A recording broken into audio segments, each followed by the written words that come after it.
ICQ Podcast, episode 368. Phil McBride, new RAC president.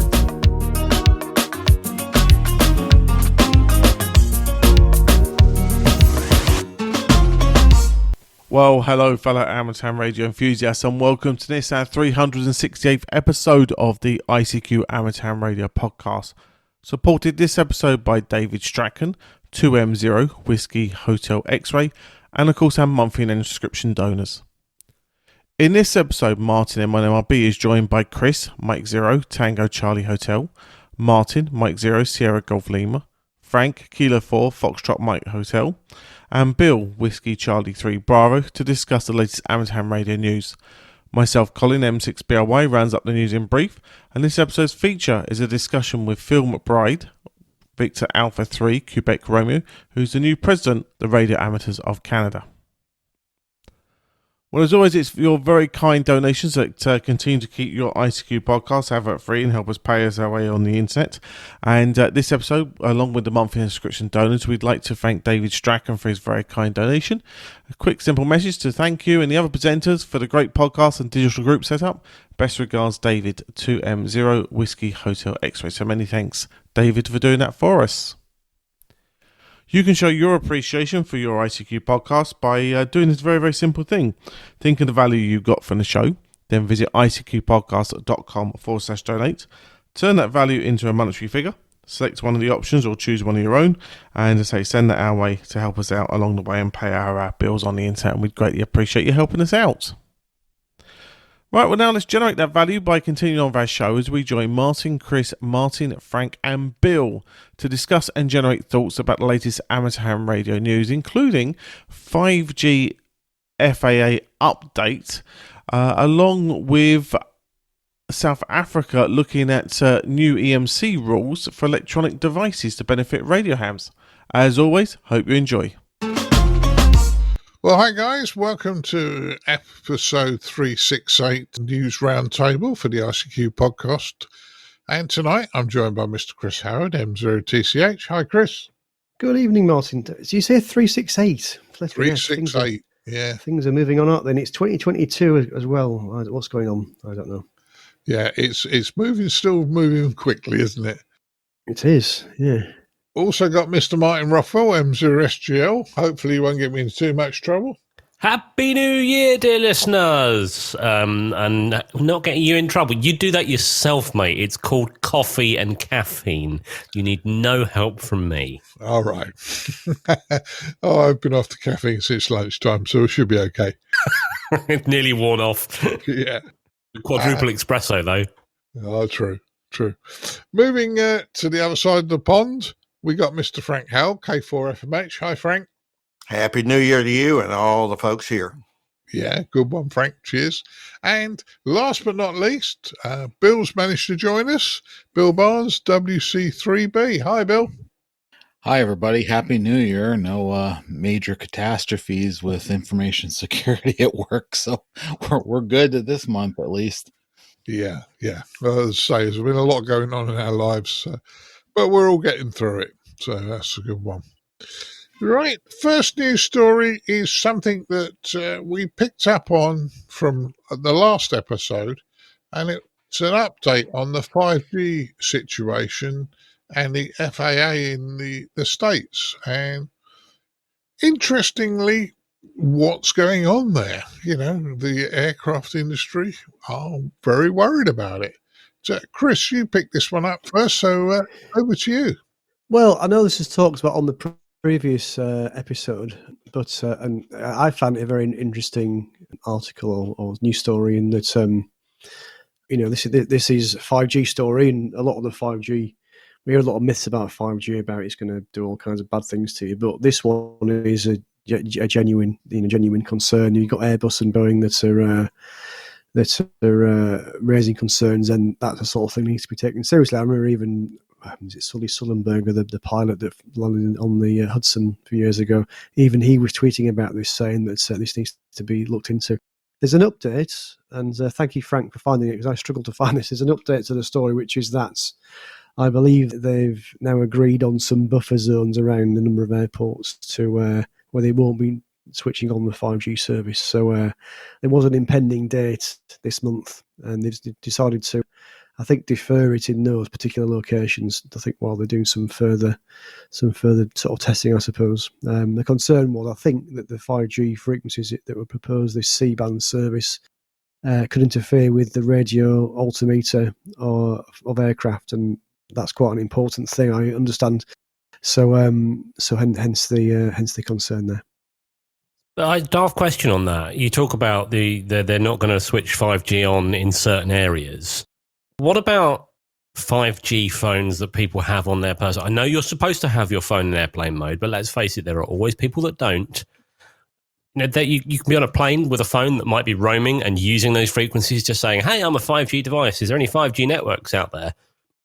That's transmitting from inside the aircraft. That can't be good, can it? Probably okay, because you're in a huge aluminum Faraday cage anyway. Yeah, but I think the more of the concern is C-band is right adjacent to the frequencies that they use for radar altimeters, so that they know how high they are off the ground as they're flying blind trying to land. And they just want to test it some more, is what it sounds like, at least to me when I read the article. It's good planning, isn't it? Yeah, well, sorry to jump in here like that, but I was kind of shocked that they didn't test this before now. But I can kind of understand when I read a little bit more into this, because these cell sites using the C-band, what was that, 3 point some gigahertz range, those cell sites actually have antennas that can kind of focus signal differently, the supply demand, basically on demand. Yeah, it's automated beam forming, Bill. That's right. And I think that's the part they're concerned about, at least the airplane manufacturers, was, maybe your handset doesn't make enough signal that they are really worried about, but what happens if one of those beams get pointed right at the plane because everybody's trying to get on their phone to get on one of these 5G sites? I think that's why they just want 6 months, it looks like, to just do a little more actual testing. And it's not all the airports. It's just the airports that have the ability to land when you can't see, on visual. So it's not as many airports as I thought it was either. And also land system, I guess, yeah. Yeah, well, moving to Frank. Frank, you came up with something very, very interesting early on. You said that the modern planes might be okay, but the ones that are a few years older that are still flying and... Well, talk to a couple of pilots who are private pilots, but who certainly understand because of their licensing, and who are also hams, and mentioned that. What I find, Martin, more intriguing, or as intriguing, because I think it illustrates a bit of government clunkiness. Here you got the FAA, who's in charge of all aeronautical activities, right? You want to fly a drone, you've got to get FAA certified to fly a certain kind of drone, fly it so high, etc. Yet if you're using RF, in general, the Federal Communication Commission, that's their reason for being. So they're pretty tight with cell companies because of reselling bandwidth for mega bucks, it seems. So you got these two agencies. One who's worried about planes falling and crashing and killing. And they're going to do that to some degree anyway, as we watch the news regularly. It happens. We just had a emergency helicopter crash late yesterday or this morning that had a baby on it. Now, everybody survived, but that's where the FAA lives. The FCC lives on RF for the most part. And here you get the FAA saying, hey, wait a minute, we got a problem here potentially. And so then the FCC is not silent on it, but they are not front and center. So that's one element of this story I find very intriguing. So whatever happened behind the scenes, the FAA was able to broker an embargo for 6 months, I think it was. And I'm assuming they're going to be doing testing and continue to look at them. And the story that we'll have in our show notes lists the FAA press release, as well as the 50 airports that will have these buffer zones when these wireless companies turn on the 5G C-band service on January 19th. Now, interestingly, as I think about this as a flying passenger, or one who used to fly a lot, and particularly to Washington, D.C., when you come into Reagan National, you're over the Potomac for a long way. And so when you got a lot of fog and stuff, as a person, I kind of want all the accuracy they can get to make sure those struts and wheels hit that pavement as they should. It's not listed in this buffer zone. So it's not necessarily the airports that you think. And I think Bill's kind of weighed in that airports vary in the kind of landing services and technology that they have. So we'll see what they come up with. But I'm certainly glad that they had to stand down over this. One last thing that I want to add into what because Frank just reminded me about it. The link that we're going to have on the ICQpodcast.com takes you to the statement. In the statement, they have another link to what the FAA has already done to study 5G. And one of the more interesting things on that page that I found was the difference between US and France. And just to briefly hit on the highlights here, buffer zones for US airports only protects the last 20 seconds of flight versus 96 seconds in France. The C-band 5G power levels in France maxes out at like 631 effective watts. Ours come out at 1.585 gigawatts, aka kilowatts. Sorry, kilowatts, not gigawatts. 1,585 watts. I'll state it that way. So we're already using higher power. And likewise, in France, they require the antennas to be down tilted so that they're pointing more towards the ground instead of the horizon, so that the plane would, fly over the highest lobes of the cell sites. So the FAA at least has been studying this, it looks like, for quite a while. So based on reading this kind of stuff on their website, I kind of think there's a little bit more to this story than is being publicized at this point. Bill, I had a former colleague who's passed away now, but she was on the Transportation Research Board.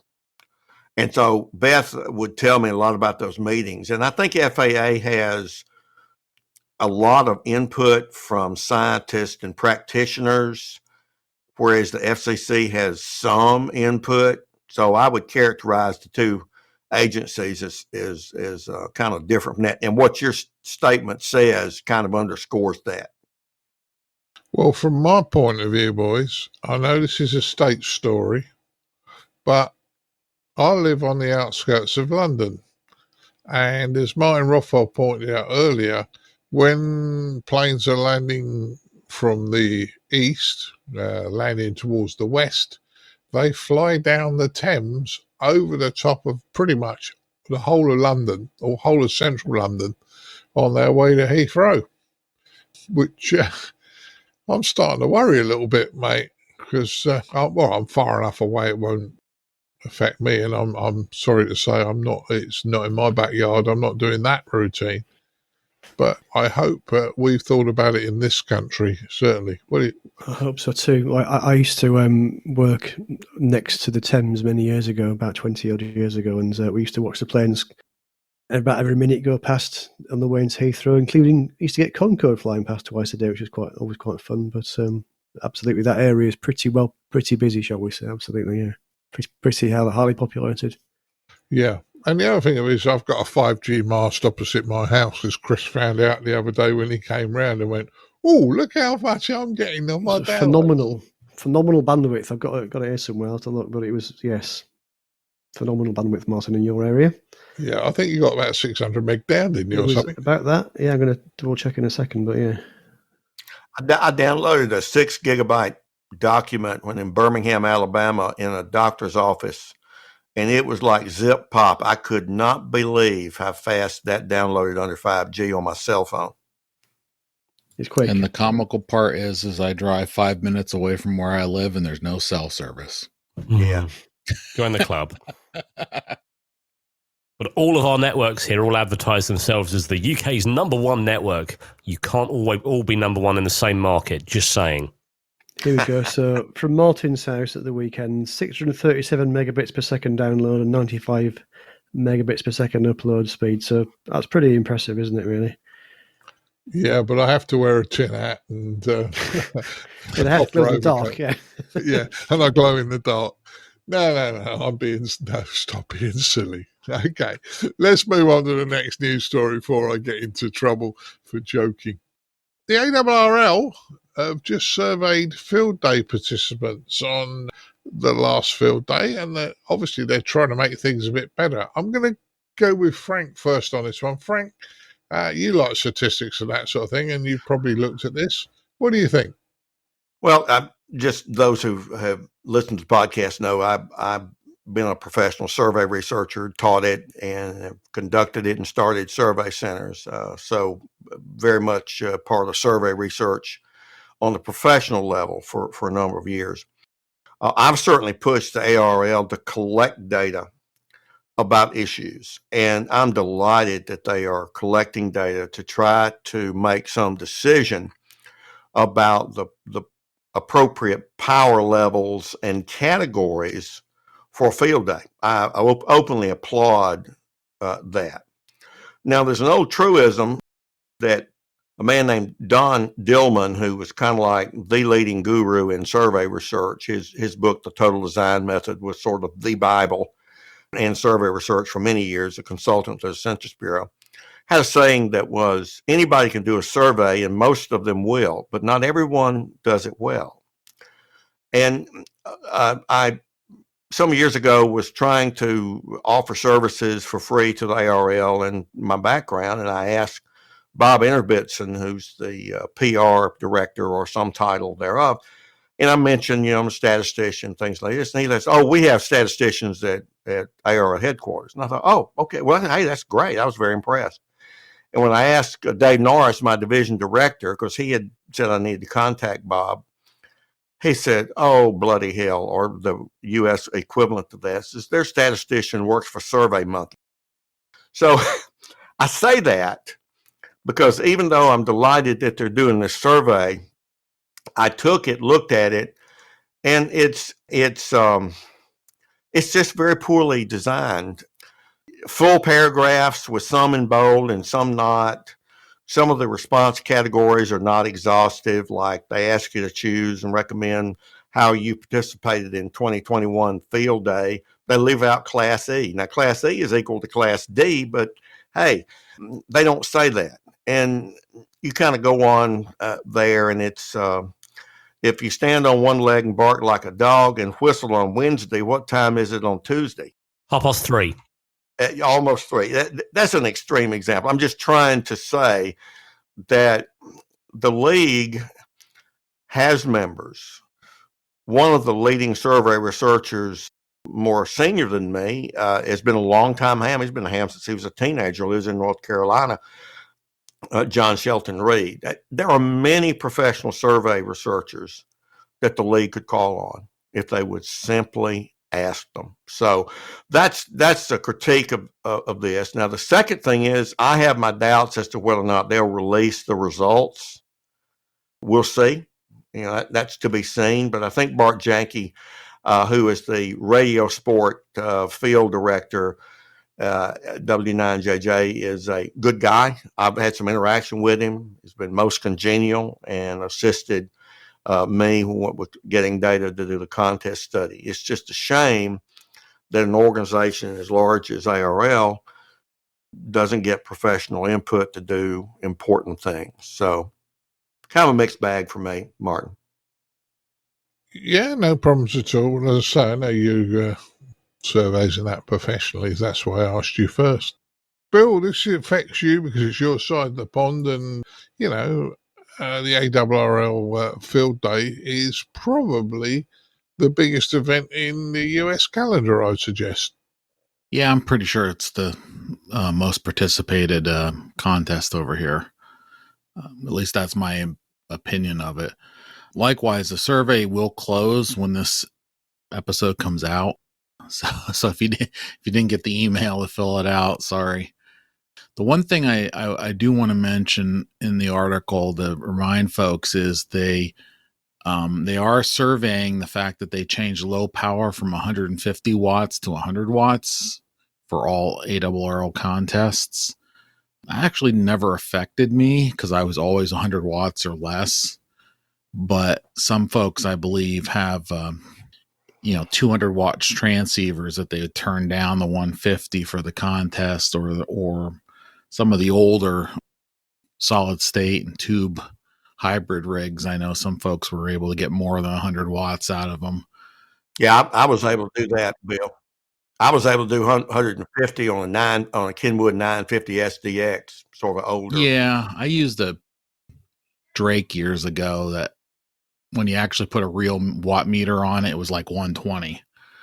I'm not sure why, but either way, I don't think it really. I don't think it's going to be that big of a impactful change at this point. Most of the contests that I'm calling instead of search and packing, so I'm running a frequency.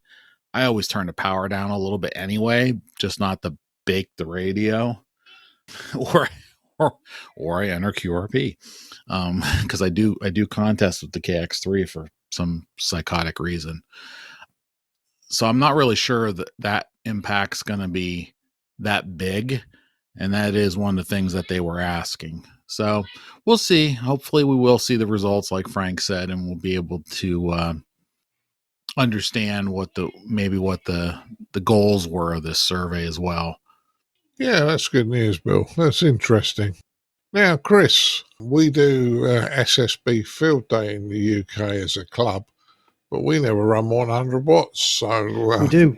Correct. So yeah, I was going to say I don't know much about the ARRL Field Day, SSB Field Day in the UK. Yeah, there's various different categories you can enter, and we always choose. And I forget the precise title, but essentially it's the low power. It's called something like the low power unassisted section. So basically, it means that we're not allowed to have any kind of mains connection or buildings involved. We have to basically set up a tent and use a generator, or we're kind of self-sufficient basically. And so the low power bit means 100 watts or less. So that's what we use. It probably explains why we sometimes sit there and our number is like 35 or something, and we got to, and somebody else comes back to you and they're on number 542. Think, how the earth they manage to have many contacts? Of course, they're probably in a different class. They're probably running hundreds of watts more than we are, and don't know, or perhaps it was better, I don't know. But yes, that's what we do, and for us, it's a bit of fun. We're not in it to win it. Although we haven't done too bad recently. I think we're in a sort of top third for the last few times that we've entered. Of course, we didn't do it. We did do it last year. Didn't obviously because of COVID. We didn't do it in 2020, and hopefully this year we'll be able to do it again. And I noticed on the show notes there that the assumption is that for 2023, the pandemic will be over, and the many restrictions around COVID will be relaxed. So, looks interesting. yeah, certainly is. So, Martin, you don't make Field Day these days because you're a busy bunny, but I'm certainly glad that they didn't do a number of cups of coffee you can have survey. Yeah. Well, I just to note Chris's point, other people might do better. I wonder if other people's fields aren't at the bottom of a valley, whereas the field that we use is, which probably doesn't help in the numbers. But yeah, if they were counting how many cups of coffee, just note, Martin, it's only the third cup of coffee that people have to take responsibility for you. I gave you the fourth and fifth cup of coffee the last time you came around here. Therefore, I do not take any responsibility after that. But yeah, just looking at this, the survey, they say for 2023 and beyond, the assumption is made that the pandemic will be over and COVID-related restrictions will be relaxed. Optimistic, but okay. Personally, I think it's nice to see that data is being collected. Sorry about that. That's my Windows security announcing itself there. Nicely, data is being collected and see how the things running. I don't normally go in for statistics. I worked for a very big IT company years ago. They were obsessed with stats, and it basically just kept senior management employed and stopped us on the ground doing any work. So normally I sort of when people start going on about stats, I just ignore it and like, yeah, whatever. But I'll be interested to see what they pull from this and what they change as a result.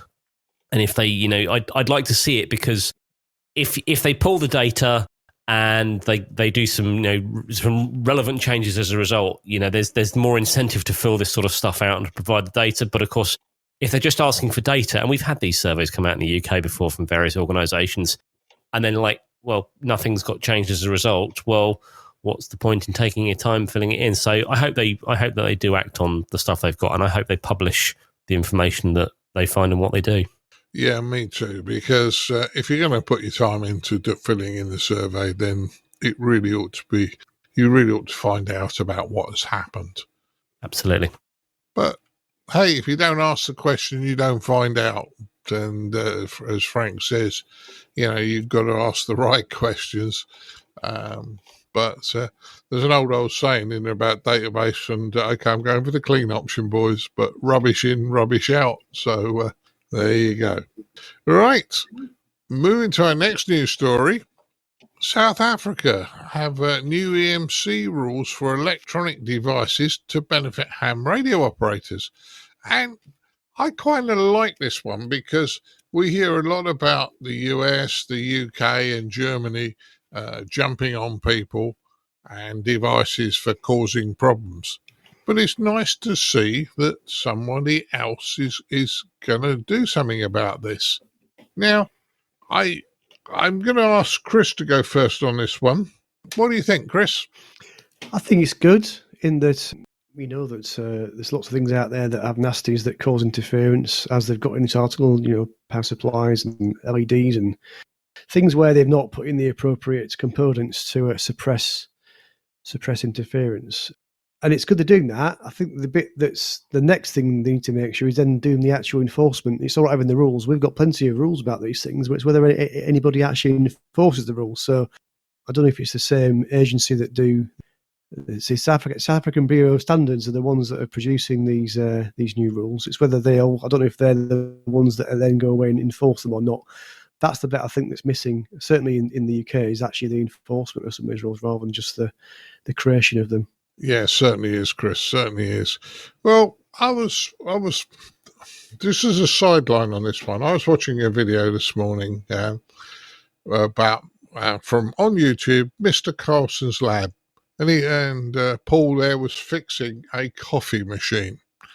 So yeah, Martin, it's coffee. I was interested, but the more interesting thing was not that it didn't work and he managed to get it to pump water correctly.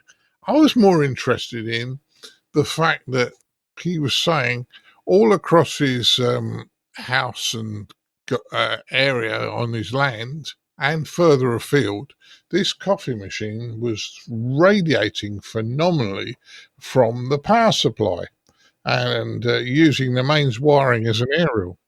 And just by fitting 2 extra capacitors and changing the value of a third, literally wiped all the RF noise out. So I wonder sometimes whether the units sent for test or, by the people that test to make sure they're compliant, whether they're doctored a little bit and then for cheapness, some of this stuff gets taken out.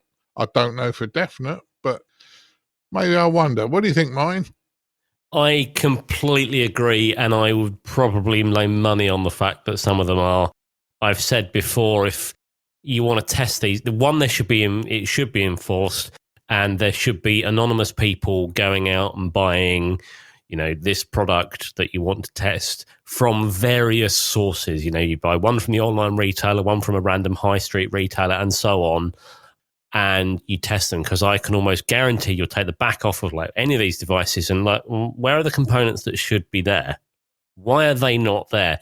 Because, okay, it might only be a couple of capacitors or whatever.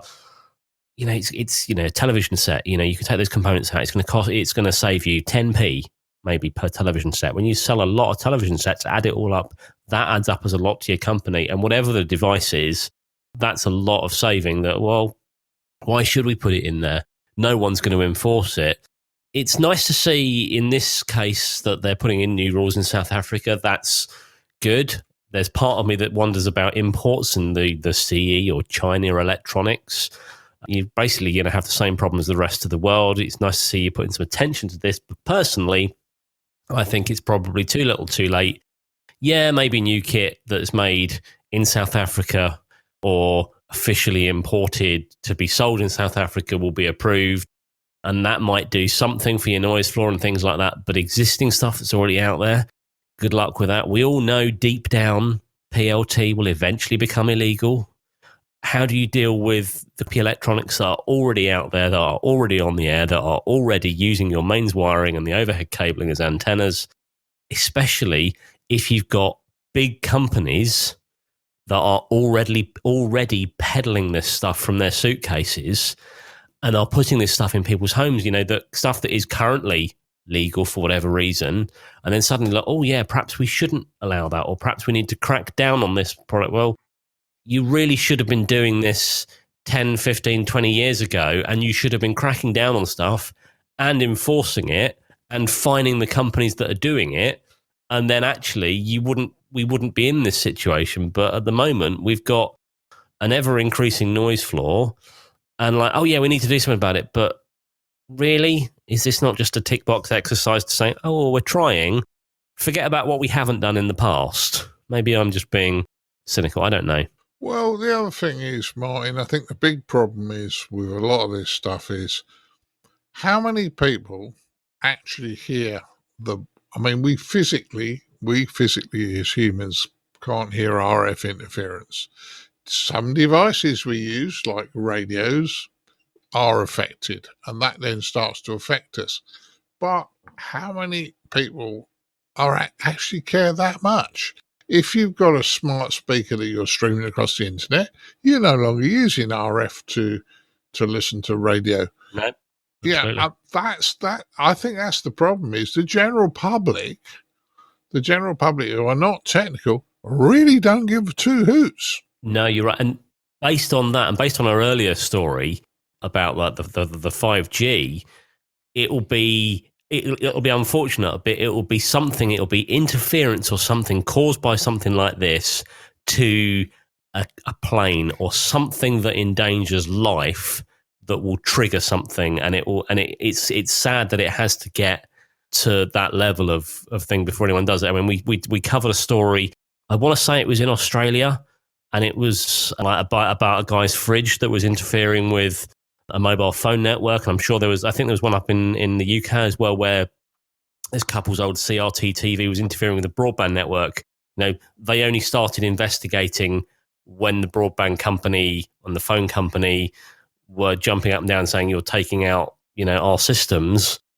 Unfortunately, for something that's bigger than this, it will have to be like a real major emergency when they realise, we've interfered drastically with a plane or something like that, and then that's when they will do something, I think. But I think they've made it so hard for themselves nowadays.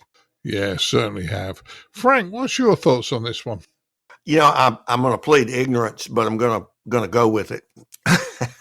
We covered a story, and I want to think it was Germany, but I may be completely wrong about that, where another country was imposing a tax, I think, on electricity to help pay for remediation of RFI, some version of that.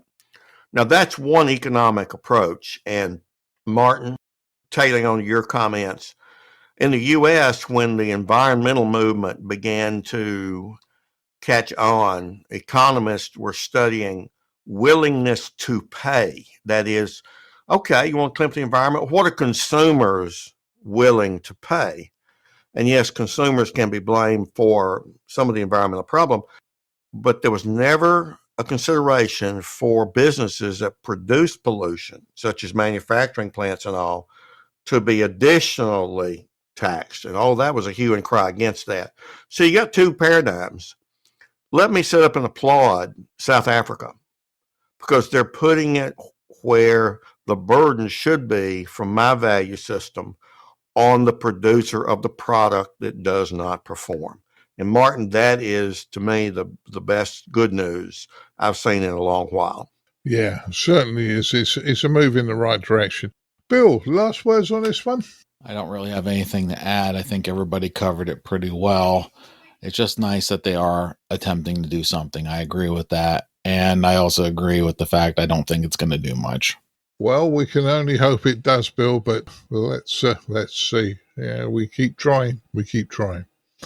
Moving to our next news story, a physics professor has been awarded an NSF grant for a workshop. Now, Frank, you happen to know this gentleman, and I'll let you go first on this one. Yes, I'm actually part of the Ham Radio Citizen or Science Citizen Investigation, HAM-SCI team, and I represent Mississippi State University, where I'm professor emeritus. I'm one of two statisticians on that team. It's a program that Nathaniel Frissell at University of Scranton has been developing over the past several years. This is far from the first NSF grant that he received.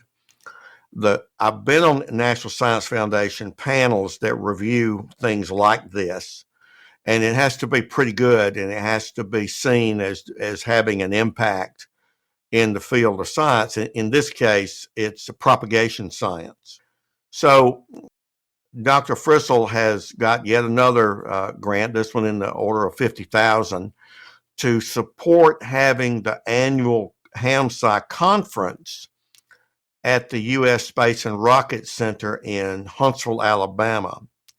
They are probably best known for a movie that came out 10 to 15 years ago called Space Camp, where they have a camp for young people where they actually go and do weightless simulation and do a whole lot, and they learn a lot about what NASA and other folks are doing in space science, and this is to try to get them involved with it.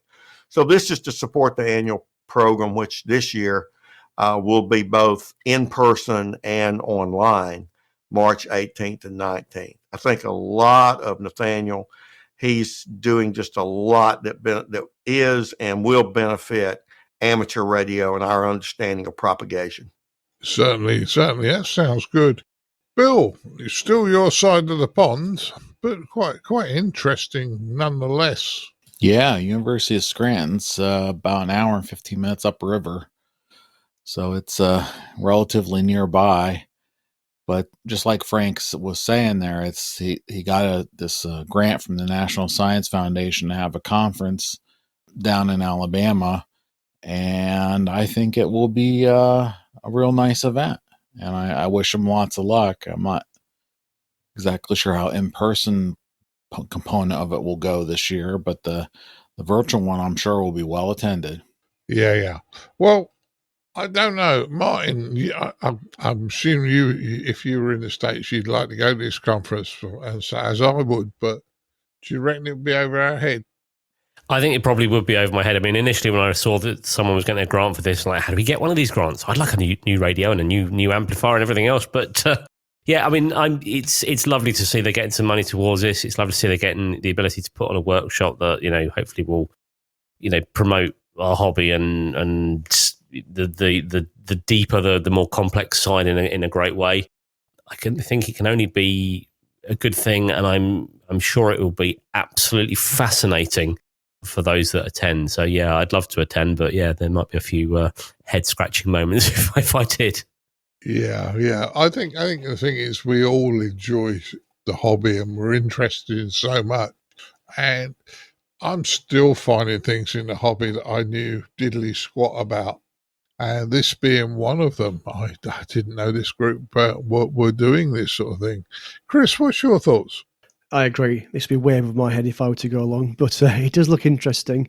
I noticed that the same Dr. Nathaniel Frissell, where he talks here about the same meeting. It looks like he'd previously also got a grant from this NSF, National Science Foundation, for a project around space weather. So there'll be a workshop. So it will serve as a team meeting for the Personal Space Weather Station project, which received $1.3 million from the NSF. So a few things going on. Looks interesting, yeah. Yeah, certainly is. And as we get a better understanding of space weather and propagation and those sort of things, it can only benefit our hobby as well. But it's also a number of hams doing scientific work, so that's a good thing. Right, move to our next news story. Comreg, negotiations with Comreg. Comreg are the organizer, RF organizer in Ireland, a bit like the FCC in the States and Ofcom in the UK.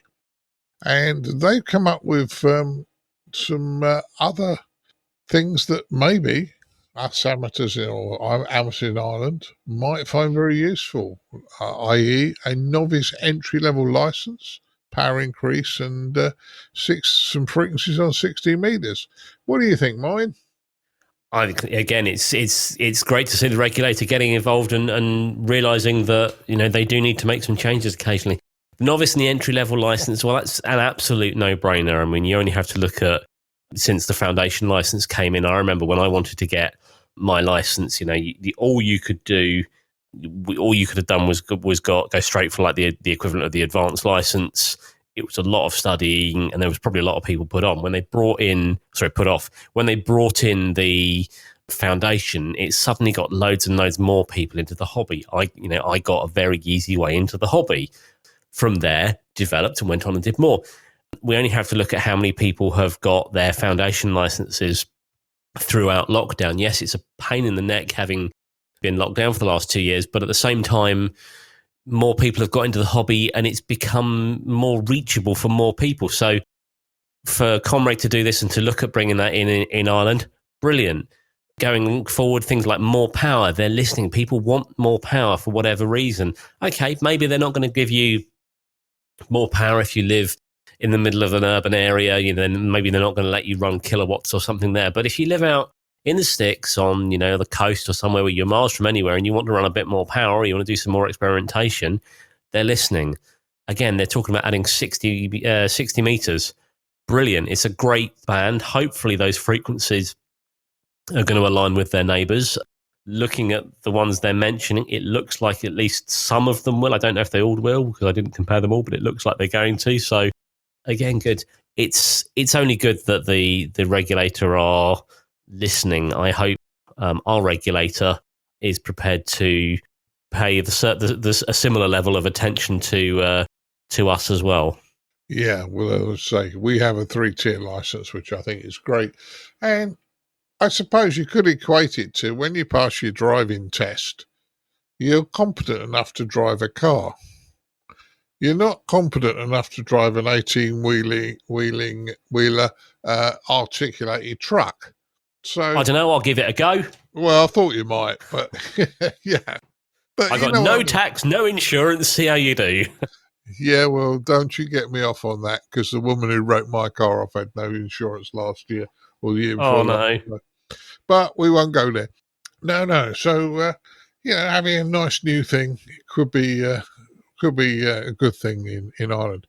Bill, I believe you send emails to Ireland occasionally. What's your thoughts? Yes, I can confirm that email and text messages work to people in Ireland, at least one person. I usually wait till the middle of the night, which is evening here. The nice thing about this is the article had in there the various things that they're looking at and their assessment of the things. Things like strong support for a novice or entry level license. Subject to the resources, Comreg may introduce a framework for novice licenses. They said a lot of positive stuff that they're considering this stuff, but they didn't really, in a document that was shared, give us any kind of timeline. Because this original thing was about 2022 through 2024. Some of this stuff going to wait till the end of 2024 before being, we're going to do this. No, we're not. Another thing that popped up in there that I thought was interesting, they're looking at quiet zones, RF quiet zones from 10 megahertz to 144 megahertz around some observatories in Ireland. And that's quite a few amateur bands. in that group. So I wonder if that's common throughout the EU. That's what I'm not sure, because these are observatories that are around the EU, but they're specifically talking about the ones in Ireland. Well, I wasn't aware there was observatories in Ireland, but then usually when I go, I'm on a holiday trip, so over, spend some time with the family, and then on my way back. So that's pretty much where I would go. Chris, what's your thoughts on this one? Well, it's good to see the regulator doing something innovative and actually taking an interest in amateur radio. And as to Bill's point, the fact that they're looking to bring in or at least look at, it looks like maybe a 2-tier licensing system, so a novice or entry level license followed by a full license. I think that's been a barrier. I mean, certainly here in the UK, had there only been the full license, Martin, a bit like when you took your exam, there was only one level to go at, which was the full license, and that would have been too much. So for me and some of the guys that haven't been in the hobby quite as long, having that progressive system, I think, has helped me to get my license and get a turn, and eventually get a full license, but not straight away. And I think the fact they're considering that in Ireland, I think, is a very positive step, and hopefully it might see an increase in people with licenses in that part of the world. And like you were saying, lots of other things as well they're looking at. But that, to me, is probably the most interesting part, is the fact that they're looking at, like saying, a novice license. And it may be there's perhaps been a change of people, I don't know, or somebody taking more interest within ComReg, not sure, but certainly it's looking very positive. Yeah. Well, the 3-tier license system, if you analyse it, the 3-tier license system you and Martin did, I think you did something like 135, 140 questions over the 3 exams. Don't hold me as gospel, but somebody, I can't remember the exact number, but it's, when I took mine, which was straight to full, it was 90 questions. So you actually answered more questions than me, but in 3 sessions. So, it's fair, and I think it should be an enabler. And I do honestly admit that when you look at going straight to full license, and I know the RSGB are thinking about doing that or allowing that in certain cases, it is quite a massive step if you haven't got an electronics background. So there you go. Frank, what's your thoughts? I don't have a lot to add. I think the other presenters have covered it very well. It's just good to see the national organization working with the regulator in an effective and constructive way, and it seems to be that's the case. The 5 megahertz band there, that's very promising, and I think that's going to become very useful and very good. The thing about the observatories, there are multiple scientific users and they have different needs. And gosh, if the observatories kind of need a quiet zone, there needs to be some recognition of that. I know Bill lives in the proximity of our big national quiet zone up in up West Virginia. So I don't really know, other than amateur radio doesn't win the day every time, every place, everywhere. Sometimes we kind of think we should, but I'm sure they'll work that out. But I have some sympathy for the quiet zone stuff. Well, that's good. Well, that concludes our news stories, guys. I hope everybody found something of interest. And now I'm going to just work across my my list to find out what the guys have been up to. Now, Bill, I know you got a bit of a hard stop, so let's find out what you've been up to since the last time we got you on the podcast. Yeah, lots been going on, but I'll keep it brief here.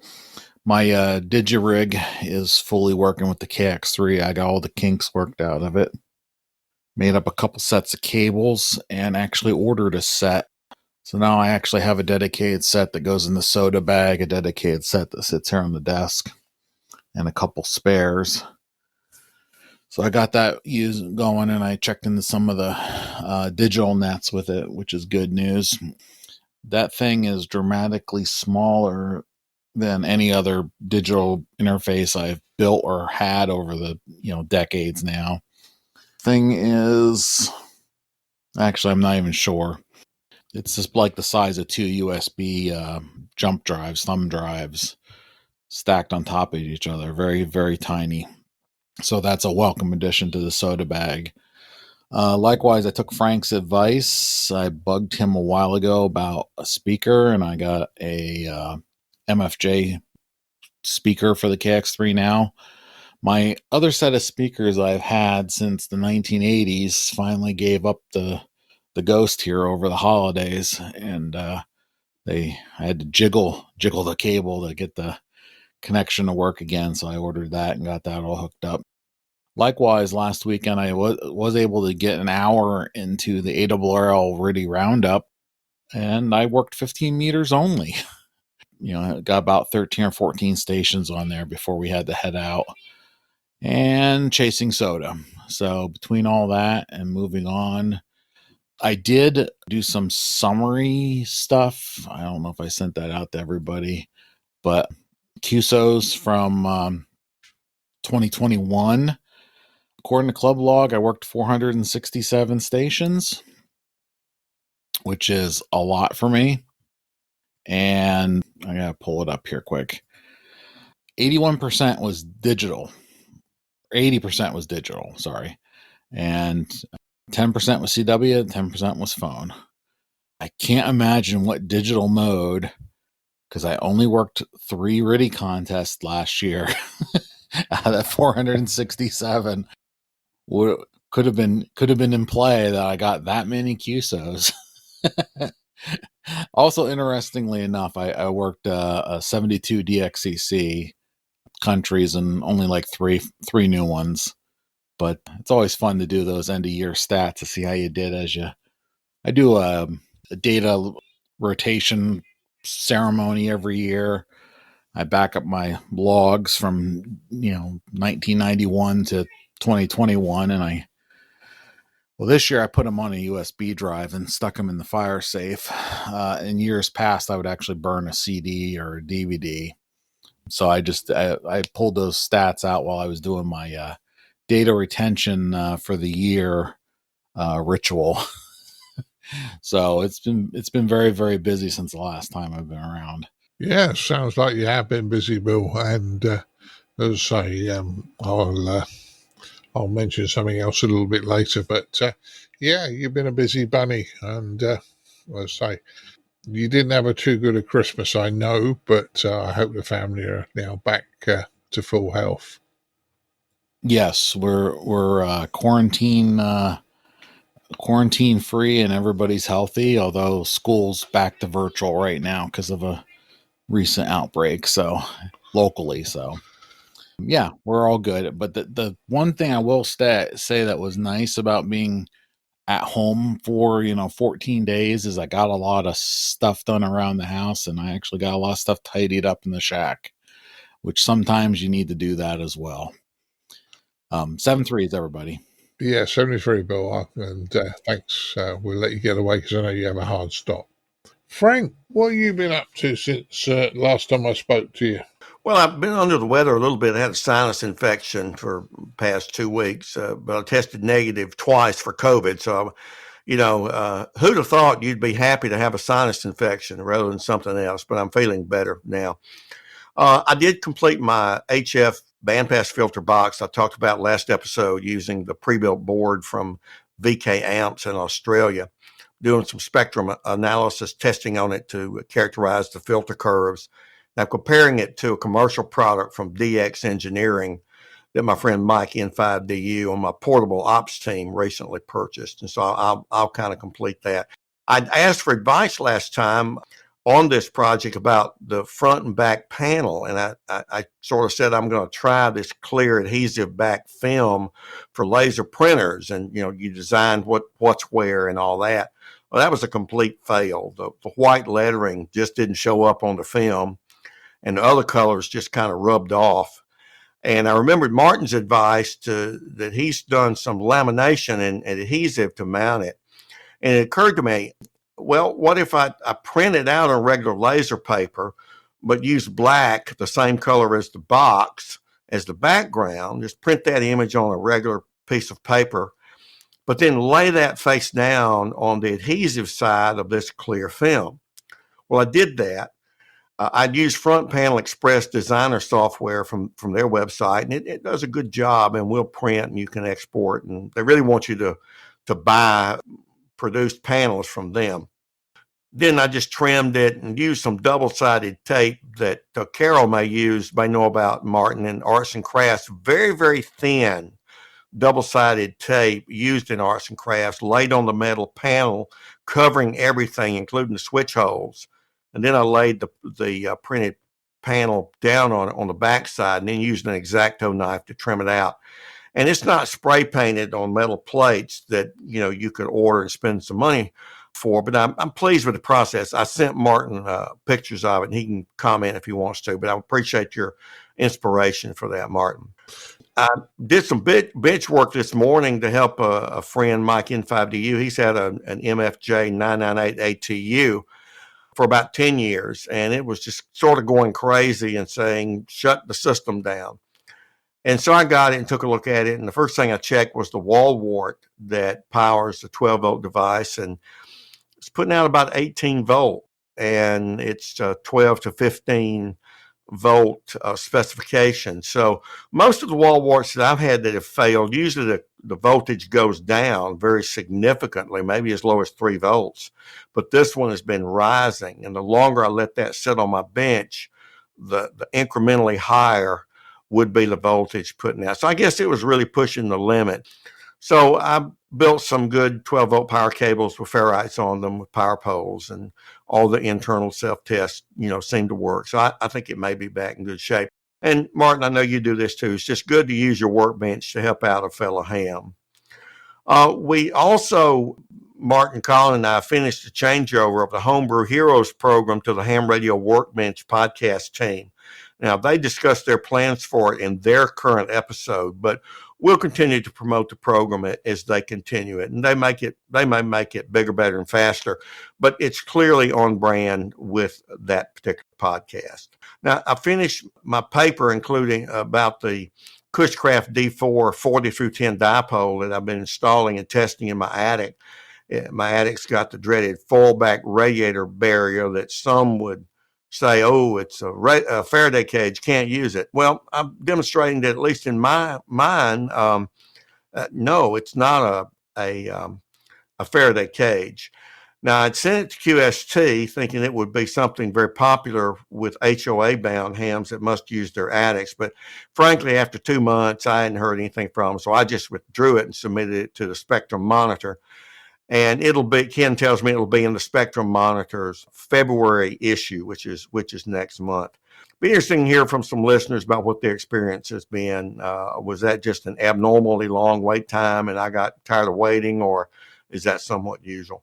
And finally, Martin and group, I'm working on a presentation using Whisper as a propagation tool, but much more than just looking at whispernet.org and seeing where the lines go. Phil VK7JJ in Canada has a marvelous website, whisper.rock, and that's the website address. And his website pulls the data from WhisperNet, and I've been working with him to make some additions for users, and he's implemented 2 of them. One of them is to use an 8-hour window, which kind of gets the, sun up to sundown more or less. And the other one is a 10-minute window where you can catch emerging trends using whisper mode. I'm going to work with him to get the signal to noise statistic that is in the whisper beacon and reception to emulate what would the signal strength be for an SSB opening or CW opening. Right now, it kind of will tell you what you can do on FT8 or FT4 or something like that. But it's for a digital mode, and that really overestimates band openings. While we've been recording, I've been monitoring 10 meters for every 10-minute window, and we've had a very significant and substantial window to the northeast of the U.S. and from the northeast to South America, for example. That's the kind of thing that you can do with this particular version of the WhisperNet data. So I'm going to work with Phil to see if I can get him to put an option and say, okay, show me all the things where a sideband signal would be at least S1, for example, or a CW signal. And if we can get that implemented, I think his site will probably break and melt down from folks there. My talk, when I get that finished in a week or so, will be on a well-known YouTube channel within the next month, and I'll do a paper on that later. So even though I've had the sniffles, Martin, I've tried to stay busy and mostly stayed out of trouble by saying yes, dear, several times a day. Well, you certainly sound busy. And Mrs. B said to me on more than one occasion, "You're winding me up again. Why don't you get a job?" Well, she's probably right. But no problems, Frank. And it sounds like you've been having fun. Yeah, on the double-sided tape, yeah, Mrs. B uses that a lot for card making, and I have used the bits at times. Interesting what you did. One of the other tools which is very, very useful in LibreOffice, there's a drawing tool. Not the presentation tool, which is like PowerPoint, but there's a drawing tool. It's not CAD, but you can actually specify the size of your front panel in millimeters, and you can actually specify where things are and lay them out on that. And I find that quite a useful little tool to put together devices. So I'll check that out. Yeah, I've used that one, Martin. Yeah, it's kind of like their version of Visio without using a kind of copyright term. But yeah, it's kind of their version of Visio, isn't it? I think yeah, but you can actually use it more as like a CAD drawing for front panels and things like that, which is quite useful. Okay, Mr. Rothwell, what have you been up to? Not as much as Frank, clearly. What have I been up to? Well, I have to move my shack, because at the moment my shack is in the back bedroom of my house where my office used to be. But we need to think about the possibility of moving my daughter into that room at some point, because it's a bigger room. Equally, we obviously built an office in our garden because I work from home now, that I've moved my desk out of. And I was thinking about, how am I going to move my radios? Am I going to move my radios down the garden into the office at the end of the garden? If I do that, I've got some very long coax runs, considering I've got a collinear on my chimney pot and I run 23 SEMs into it. I think that's an incredibly long run. There's going to be a lot of loss. So I'm trying to work out where I can put it in the house that's not in the way, but at the same time, where I can put it in the house that the coax runs run to. Now, things like HF and things like that, it's not a major issue to run pretty much anywhere in the house. The heliax that comes down from the antenna on the chimney, I can't replace that because it's on the chimney, and I had an antenna guy come around to get up there and put it up there.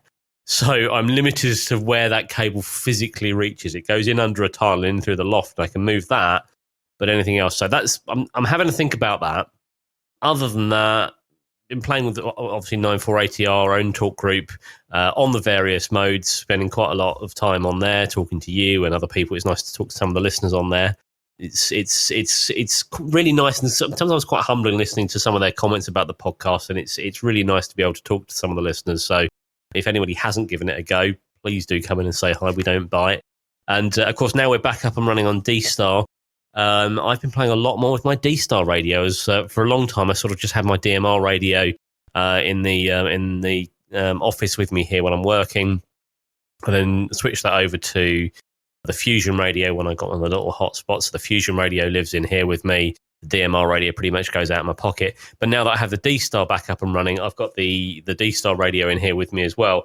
And during the day, I'll quite happily sit there and I'll listen to some of the different talk groups. I'll go in and have a chat on some of the reflectors there. So, finding my love again for D-Star, which is all good.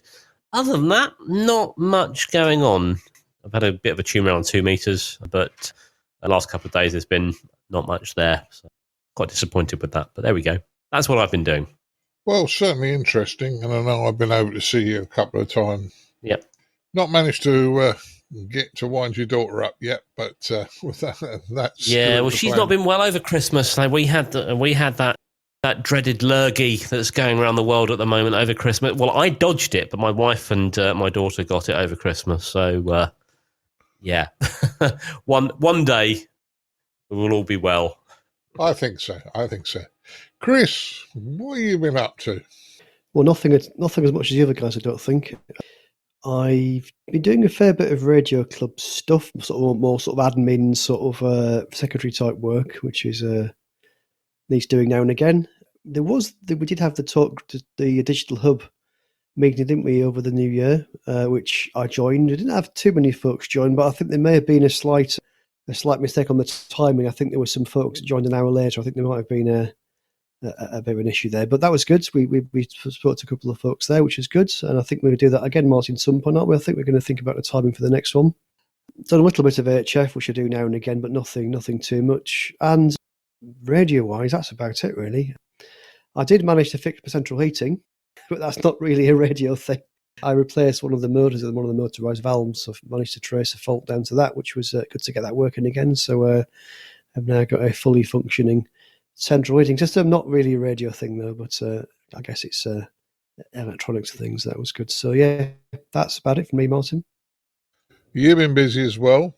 Well, I'm going to tell you guys because I know that there's been a certain amount of concern with the digital group where things haven't been working for a while. On the 22nd of December, our developer decided, after a short discussion with me, that he didn't want to continue any longer.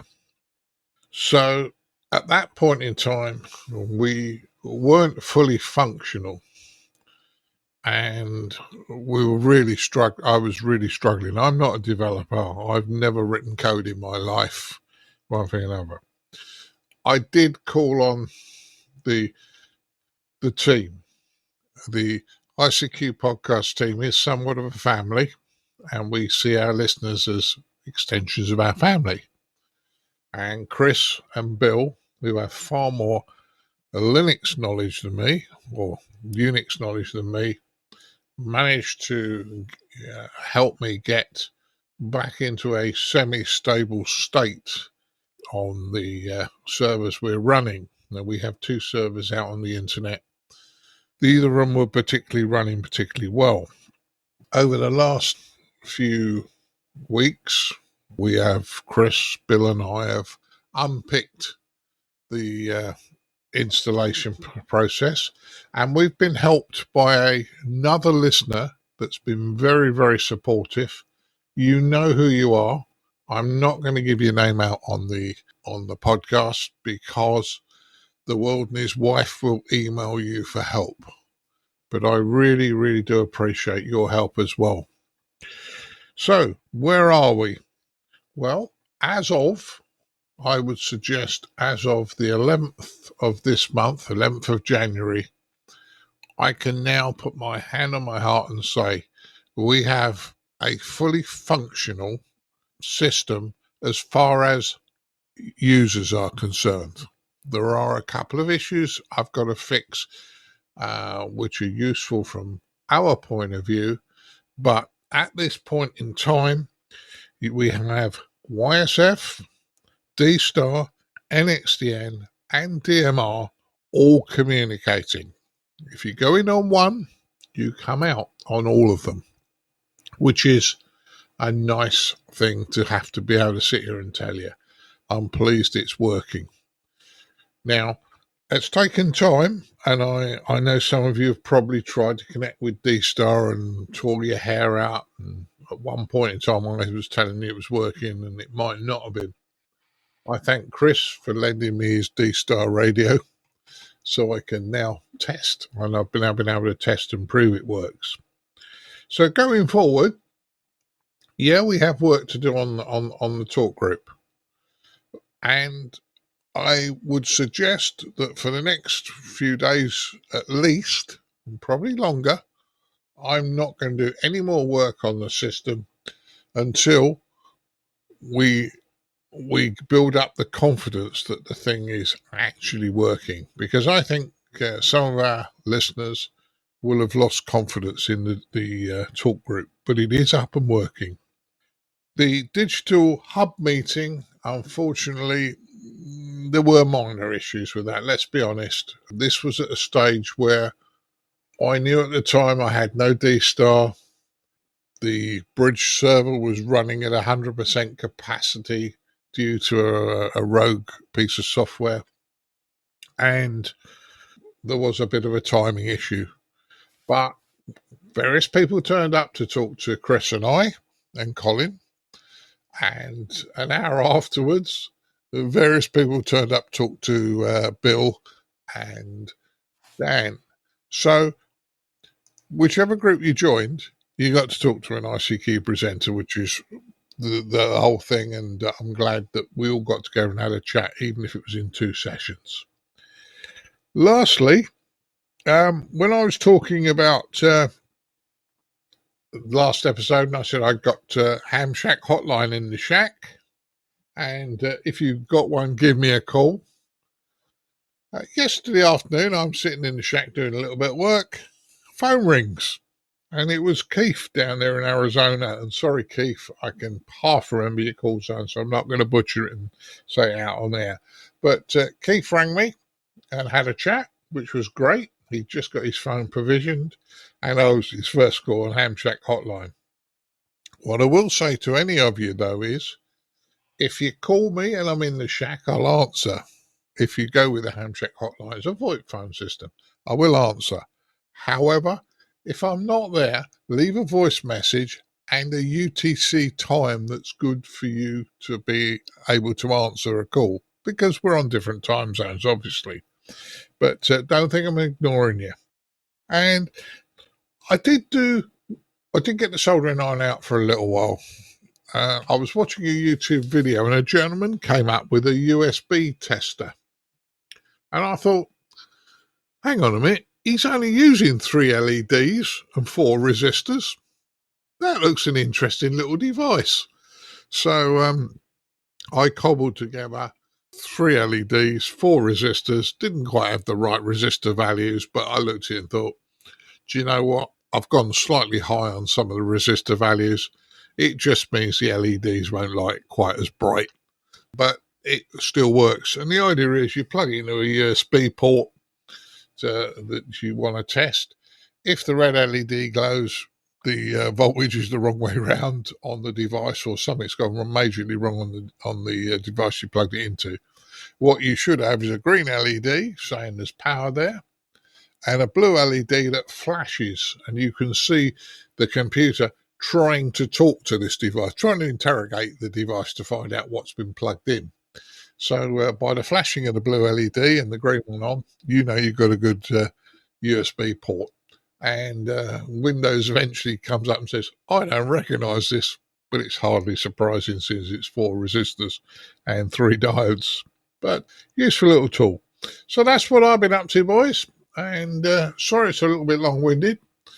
The digital podcast group is important to us, and we will go forward. And I know Chris is helping me and Bill's helping me, and one of our listeners who I'm not going to name for it because I'm protecting him a bit.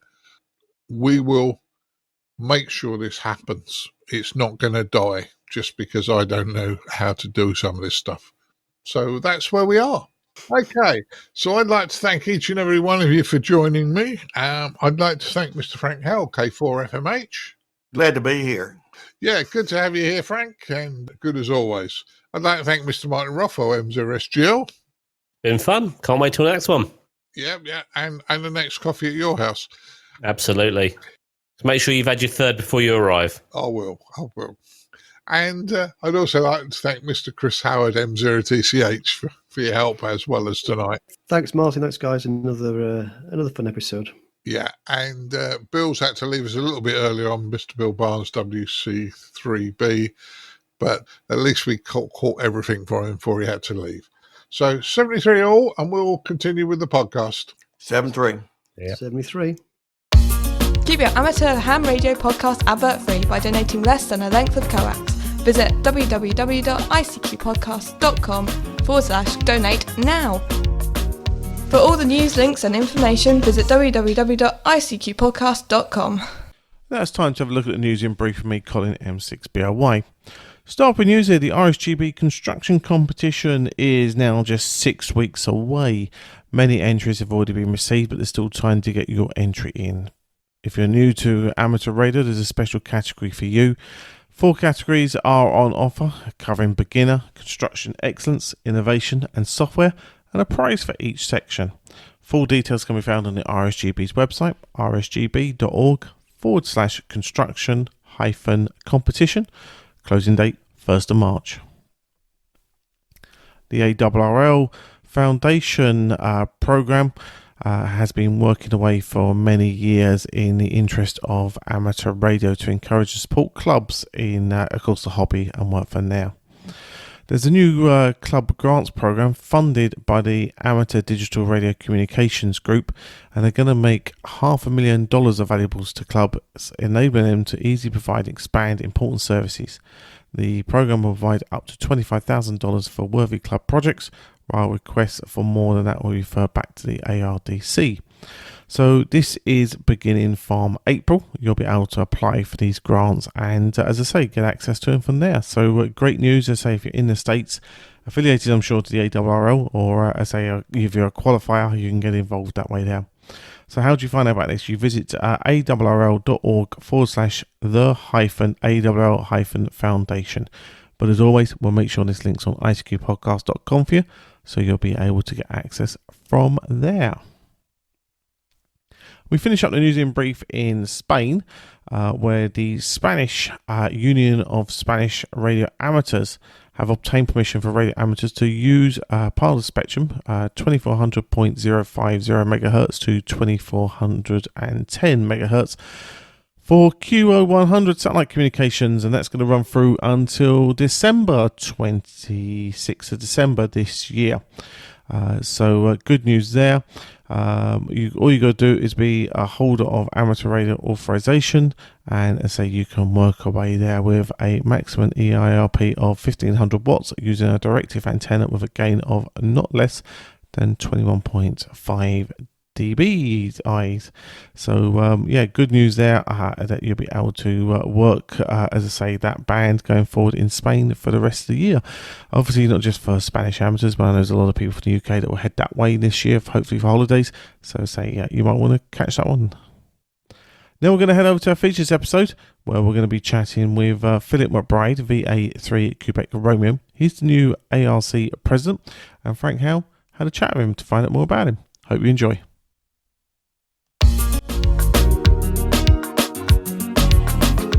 And now, what you've all been waiting for, this episode's feature from the ICQ podcast.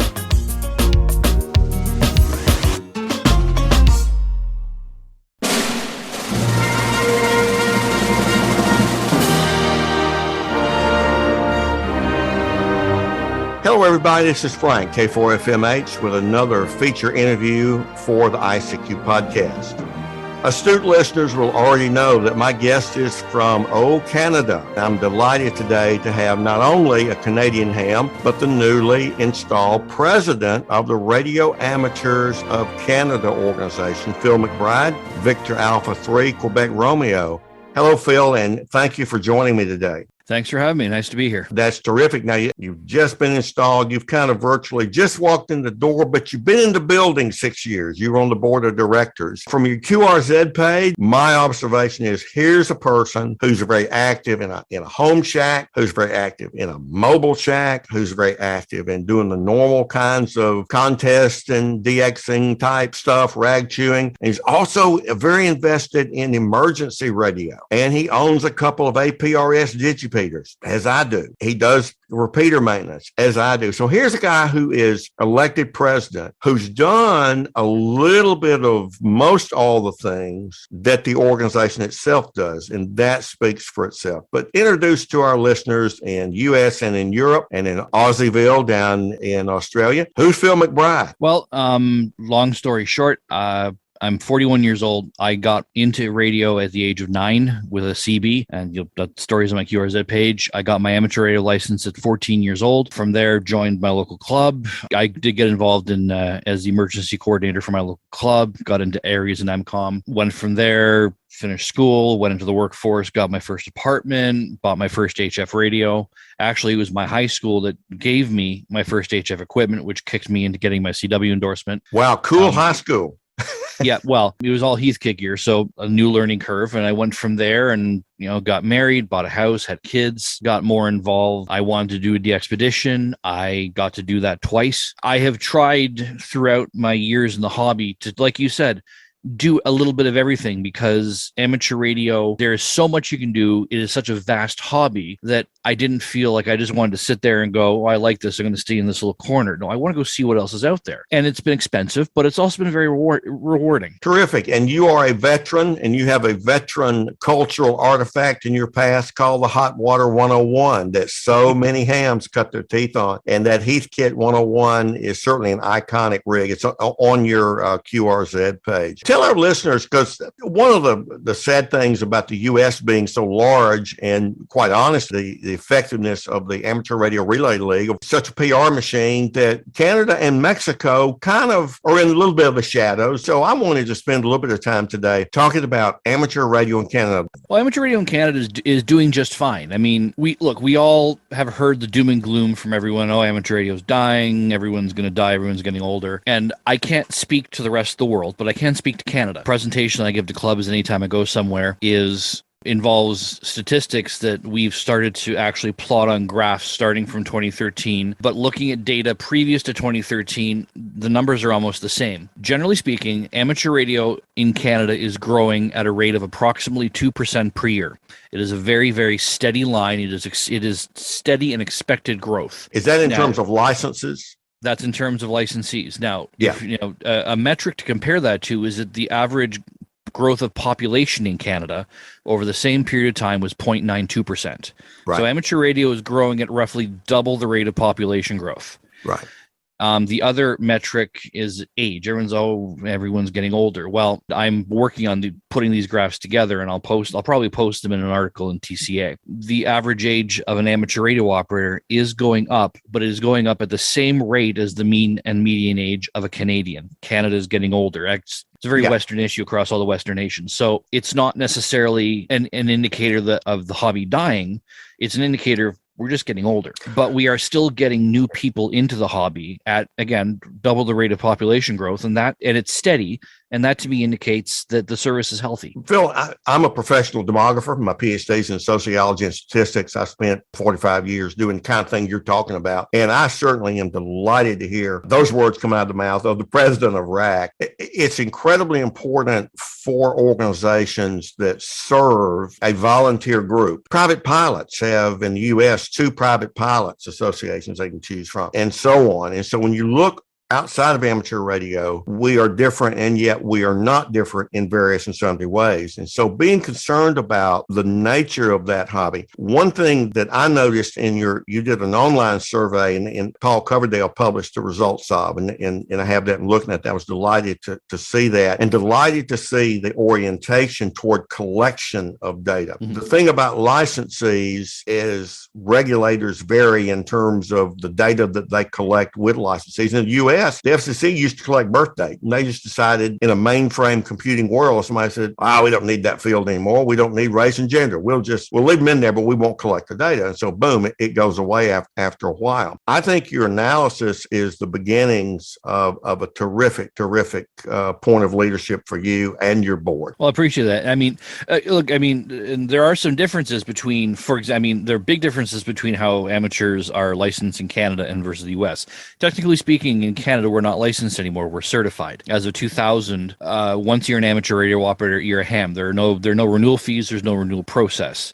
That has brought about some challenges. For example, if you die, if you become a silent key, there is no one, unless you tell the regulator, you will have that license until you're deemed 125 years old. Then you'll fall off the database. There are volunteers at RAC, and RAC actively helps them compile data from silent keys to submit to our regulator, which here is called Industry, Science and Economic Development Canada. Previously Industry Canada, previously the Department of Communications. So it's a little hard to collect, to collect the data on silent keys, but I can still tell you how many new licensees we have and growth based on that number, because I don't care if you're dying, but that number, I can still tell you how many new ones are coming in, and I can still calculate growth. But that's one of the differences. And there are other administrations in the world that have gone that way as well. I looked at I guess what used to be called Industry Canada, and looked at the current downloadable database. I don't know how out of phase that might be. There were about 86,000 licensees in that database. Is that a figure that approximately what you go by? No, actually, I think the number that I saw recently is around 73,500. That's the number that I've got, and I'm working on getting current data, but that number was from about the middle of 2021, so I'd go with that one. So let's say about 73,000. Roughly how many members are in Radio Amateurs of Canada? Radio Amateurs of Canada has approximately 4,700 members.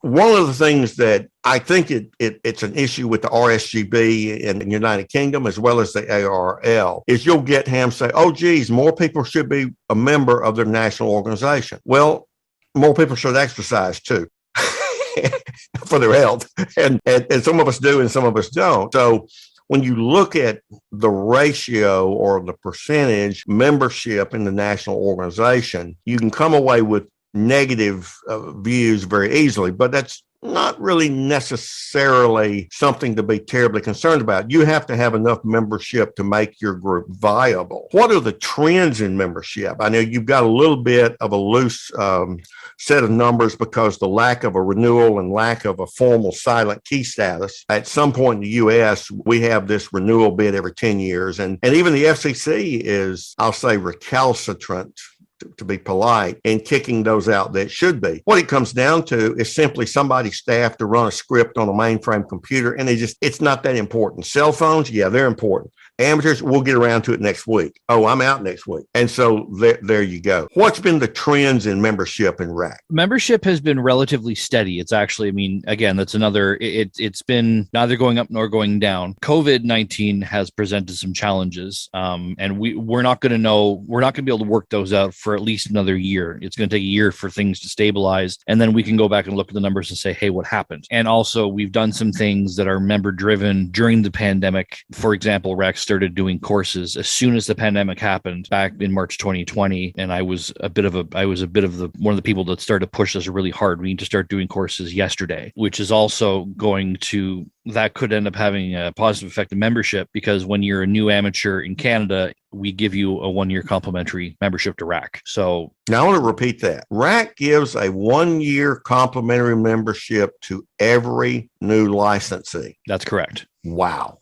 So when you get your certificate in the mail, you get a piece of paper from RAC saying, here you go. This is what we do for you. Sign up. And you go to the website, and you contact the general manager, and that's it. You don't get the paper magazine, you get the electronic version. And then, so what we want to see is how many of those turn into paid memberships after the fact. Have you begun analyzing that continuity data? We're just starting to get there, yes. Yeah. Well, and see, that is great. And I know that the relatively new CEO of the ARRL has, like anybody, who kind of come on and say, hey, you need to get more modern. Well, moving a barge is not like a speedboat, And so what ARRL is doing is redoing a back end, a back office, so that front office can be linked to it. And so they're turning that tugboat. A smaller organization like RAC with volunteers might be able to do that quicker. It's just endemic to the enterprise of size of scale. But that is, I know ARRL is trying to get there. I don't know about RSGB, but what I'm hearing, Phil, as somebody who's been a consultant and done this for organizations at the federal government level, in corporations, etc., bravo to you. It's what you got to do. Well, don't say bravo yet. Wait until we can make it happen. But that's. I'm going to say B.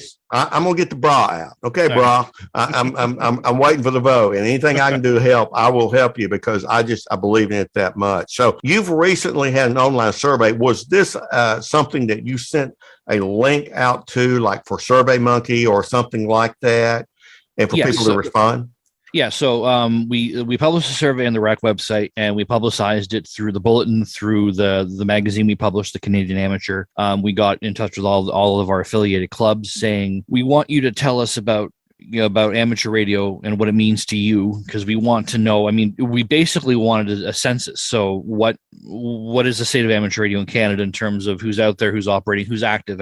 We can say that there are 73,000 authorized individuals to operate. there's no way that many people are active. But it's probably the same in the States and in Britain and everywhere else. Yeah. So we want to know who's out there and who's active. And if you're active, what are you doing? Because that will dictate possibly the things that RAC does. Phil, I have been a loudmouth and at times obnoxious proponent of high quality surveys, having been a survey researcher and started 2 survey centers and have done surveys for the National Associated Press and a number of others. It's important for us to know more. And without looking at your bylaws and your reason for being, I have looked at ARRLs and they say they're going to learn about amateur radio as an enterprise and they're going to educate the public. Well, I keep pushing them and they haven't really moved forward. They do a readership survey for QST, but they won't release that to anyone. I've done some surveys for the Delta Division, and without this being overly critical, I characterize the sampling design for that as a cattle call survey. There's nothing wrong with it if you understand that it's internally valid. That is your age distribution and the data you got there, unless you made a mistake in the data, that's accurate and that's valid. To the extent that you can generalize from a cattle call, you don't know who you're missing. And yet, what's the difference? Let me see if I've got a cha-ching sound effect. It costs money to do, starting with the golden standard of a license database and do a sample and then contact them. It's just much more expensive to do that. But you should do everything you can do. And so you got a couple of thousand respondents. Do you know the ages of your members? Do you ask them anything that would tell you their age for your members? I don't believe we do. If I look at my membership information, I haven't included my birth date. Here's a suggestion, and ARRL does this. One of the ways you can see it if you're an ARRL member is on your birthday or close to your birthday, they send you a little card and say, you get 10% off for your birthday. And I don't know, there's some parameters or when you got to put the code in and all that. Now, if RAC started some benign way to get members to tell them their birth year, comparing your result on a survey like this with your membership ages is simply one indirect way. It's like the doctor putting a stick in your mouth and say, so he or she can look at your tonsils. I mean, it's one indirect way of just kind of seeing where those fit in. Well, the other way to do that would actually, because we do get age data from the regulator. So something we could do, and something that kind of just came into mind talking to you, is I could take that data, compare it to the survey data, and see just how close it is. Now, is that on an aggregate level from the regulator or the individual licensee? Do they have the individual licensee's age or birth date? Yes, they do. Listen, you are gold. Immediately, let's stop the interview and you call them up and start talking to them now. Because if they would simply be willing to share that data with they just give me numbers. But discussions can be fruitful. So let's talk after the interview and offline, because see, in this country, we don't even collect it anymore. I don't know if Ofcom in United Kingdom does or not. But the point I'm getting at is you started collecting data through surveys. You can quibble about how much you can generalize. We have this 800-pound gorilla that we all talk about, but none of us can ever agree on what it means. And that's an active ham versus a licensed ham. Yes. And we have a few active hams that aren't licensed. They're called pirates, but you got about 2,000 respondents. Your age distribution, you did a nice job of putting those in some categories. So the average age of the hams in your survey was about what? I think the early age probably hit around early 50s. Looks like, just because I got the advantage, I'm looking at it, the highest bar in your graph on age is in the 60s. Without it playing professor and saying, hey, wrong answer, I don't mean that way. My point in all this is how close your data seem to be with what I've been able to piece together in the States through ARRL membership data and things like that. And one of the issues that bothers many people like you who are in the business of helping to serve and manage an organization like RAC is, was this just a baby boomer thing? And are we kind of all going away? Well, there's a couple of things about that. And you mentioned in your biography, you got into amateur radio. Unlike me, I didn't have an Elmer. I grew up in poverty. I was interested at 8 years of age. I built a crystal set. Hey, I got into commercial broadcasting and built 2 radio stations, but I didn't get licensed as a ham. So I was around radio, but I only got licensed at 58, unlike you at, I think, 14. Yep. And you have these different paths, but when people get into the age where they tend to marry and have kids, guess what? They don't have as much time for amateur radio. And you and a small percentage of others that hit that, they stay active, and others say, I'll get back to this. And so either reactive hams or late in life licensed hams like me also make that number go higher, and it makes it look like we're graying out. I'm not completely convinced that that's the only interpretation of that data. I mean, I know that's the first blush, but Canada is not unlike the U.S. in that regard. No, you're right. And I mean, look, the holy grail everyone keeps talking about on amateur radio is the youth, and the youth are very important. I mean, I work very hard. I'm a scout leader in my local community. I've actually gone so far as to build a permanent station at our scout house, the equipment that was willed to me by my Elmer VE3 NEC. And that's important. However, it's also, yes, and I took a break. I mean, I'm married. I have 2 kids. They're now 10 and 14, but they weren't always 10 and 14. There was a 3 or 4 year period there. I wasn't really involved. I had other things to worry about. And then I came back. However, we're also seeing that there are a lot of people who are getting into the hobby later in life just by default because they're looking for something to do after they're done work. Amateur radio can be expensive. Trust me, my wife knows. Yeah. And later, as you get on later, and if you've got the finances to play, then all of a sudden, I can get into this now and I can afford it. Now, I mean, I started when I was 14 and I scrimped and saved and I got my gear, and other people have gone through that as well. But then other people, like I said, just get into it later and they've got the resources to get into it faster. So that's a lot of what we're seeing here in Canada. And I can't imagine it's much different anywhere else, is that some people are just, this is something that you do, a lot of people do later. One of the things that someone who studied this, what we call the life course, what you do at kind of each age group. I don't mean you as an individual, but people like you. There was a very important study by a sociologist named Glenn Elder that demonstrated people who were children during the Great Depression were very unique. They were much more frugal. I mean, it was a hard candy Christmas when they were growing up, friend. I mean, because nobody had any money. And that was an indelible imprint on them. Well, if you think about that, you were following the general amateur radio code. You were not letting amateur radio unduly influence other aspects of your life. Yeah. And changing diapers is more important than playing radio. And some hams don't agree with that. And I find that many of them are divorced hams, but we can go there later. What I try to encourage people to think about as a sociologist is that you're in Scouts. You've put together a marvelous opportunity for them to be exposed to ham radio. Well, I see people looking at conversion rates. Okay, we had 30 kids in this, and man, we crammed ham radio down their throat, and we got it. They talked to the International Space Station. They did this, they did that, they did the other. Gosh, and we only got 2 of them that got licensed. What a failure. Not so. No, you don't know the incubation effect of when that's going to kick in. Well, not only that, and look, and you hear everyone talking about we need to get more people in amateur radio, different kinds of people in amateur radio. Amateur radio is a very niche things. It's not for everyone, and you're going to be, if you get into amateur radio or you want to get into it, you are going to be a little bit quirky by default. I will tell you a story. As a scout leader, I was asked to go attend a camp at a reserve that's only about 20 minutes away. It was a soapbox derby weekend. It involved about 7 or 8 different groups from the local area. We probably had about 200 kids, including my troop.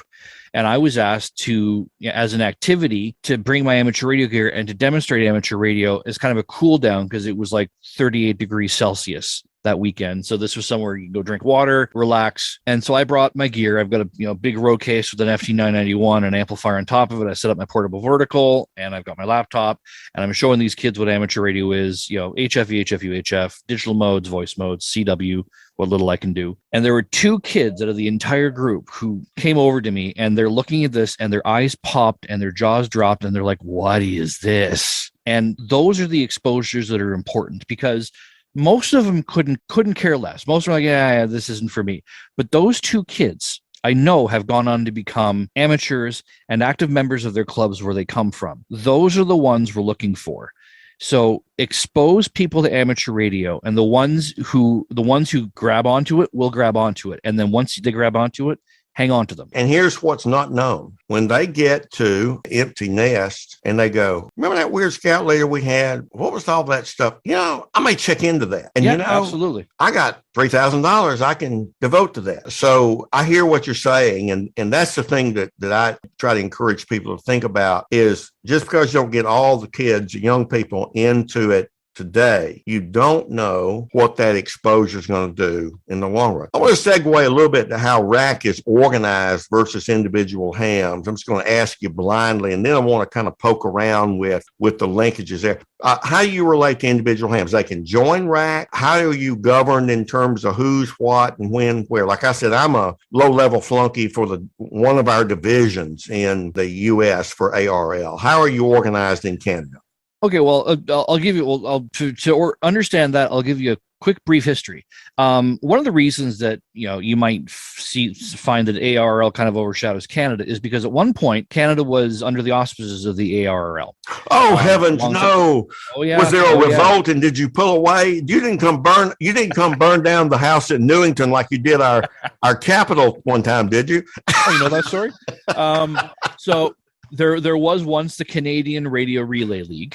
Well, first it was the ARRL, then there was a Canadian Radio Relay League here. Then another organization started that did not want to be part of the ARRL, called the Canadian Amateur Radio Federation. Those two organizations merged in 1993 to form the Radio Amateurs of Canada. And the Radio Amateurs of Canada is our primary reason for existence is to serve the interests of amateur radio operators and the service with all levels of government in Canada, but most importantly, the federal government. We sit on, because of our relations, our previous incarnations of ourselves, we are a founding member of the Canadian Radio Advisory Board, so we interface directly with the regulator. We sit across the table from them. They ask us things, we ask them for things. We don't go through the political process. We go directly to the regulator. You deal directly with the administration. Yes. I know that is not the case everywhere, and it's a wonderful relationship. I'm glad we're there. There are many clubs who are affiliated clubs. So usually if you join a club, you're going to get encouraged to join RAC. But being a member of a club does not mean you're a member of RAC. You have to join both. I joined RAC in 1994 when I got my license because I was encouraged to by my club. Let me say one thing for our listeners. If you get out of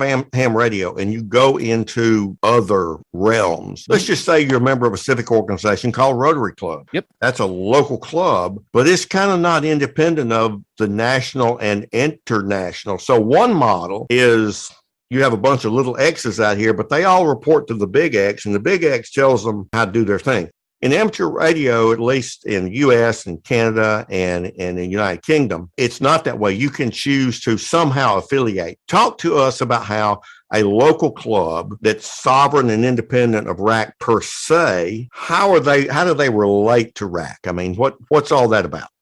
So, well, if you're a RAC affiliated club, there are some advantages. One of the biggest advantages is that RAC, like a lot of other hobby/service-based organizations, offers an insurance policy. For many years, we would all, as clubs, just go meet at the local something, the library, the police station, the fire station, the school. Things have become a little bit more, litigious now. Insurance companies and lawyers destroy everything good. So RAC offers an insurance policy. So if you're an affiliated club, which means you have to be incorporated and affiliated, you can purchase blanket $5 million liability policy through RAC. So that's one way we relate to clubs. The field organization, which is something in Canada that is undergoing a bit of a revamp right now. But previously, the Amateur Radio Emergency Service and the field organization through ECs and the emergency coordinators and such, the community services component. That's how RAC generally deals with clubs. But on the insurance front, if you're a member, if your club is a member of the insurance program, we charge you one rate for RAC members and one rate for non-RAC members. So that's why we get clubs to encourage you to join RAC, because if you join RAC, the insurance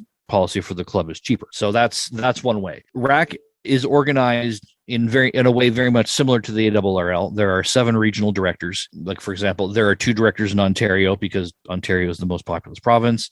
There's an Atlantic director, there's a Quebec director, et cetera, et cetera, et cetera.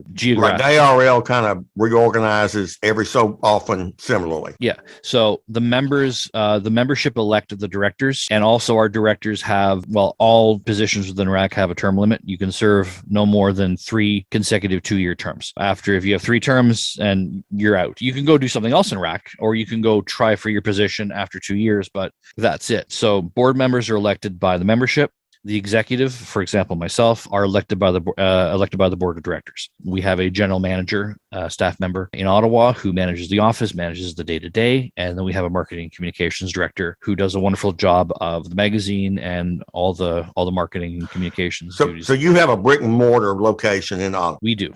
Okay, and you have a magazine. I look at it periodically. I'm probably going to join RAC. The more I looked at it, the more I saw what I liked, and I interact on an individual level with many Canadian hams. So you'll probably see me in your database soon. Appreciate the support. And you have a neat magazine. I really have enjoyed it. Let's talk about clubs for a moment, because in some ways, clubs are that entity out there in the field. Hence, you call it field services areas and things like that. Not all clubs are alike in the U.S. Some are very different, and the same club can change over time. But clubs can be very diverse. What's your sense of clubs in Canada? Well, I don't think it's that dissimilar to that in the United States or anywhere else. There are clubs that are large, that are old, that are very well organized, that are very well staffed, for lack of a better term, that are, that are well resourced. And then there are clubs that are not in great shape. They're failing. There's internal political strife, and I'm sure you've heard the joke. In a town where there are 3 hams, there are 2 clubs. That happens. That happens sometimes as well, and probably 4 repeaters.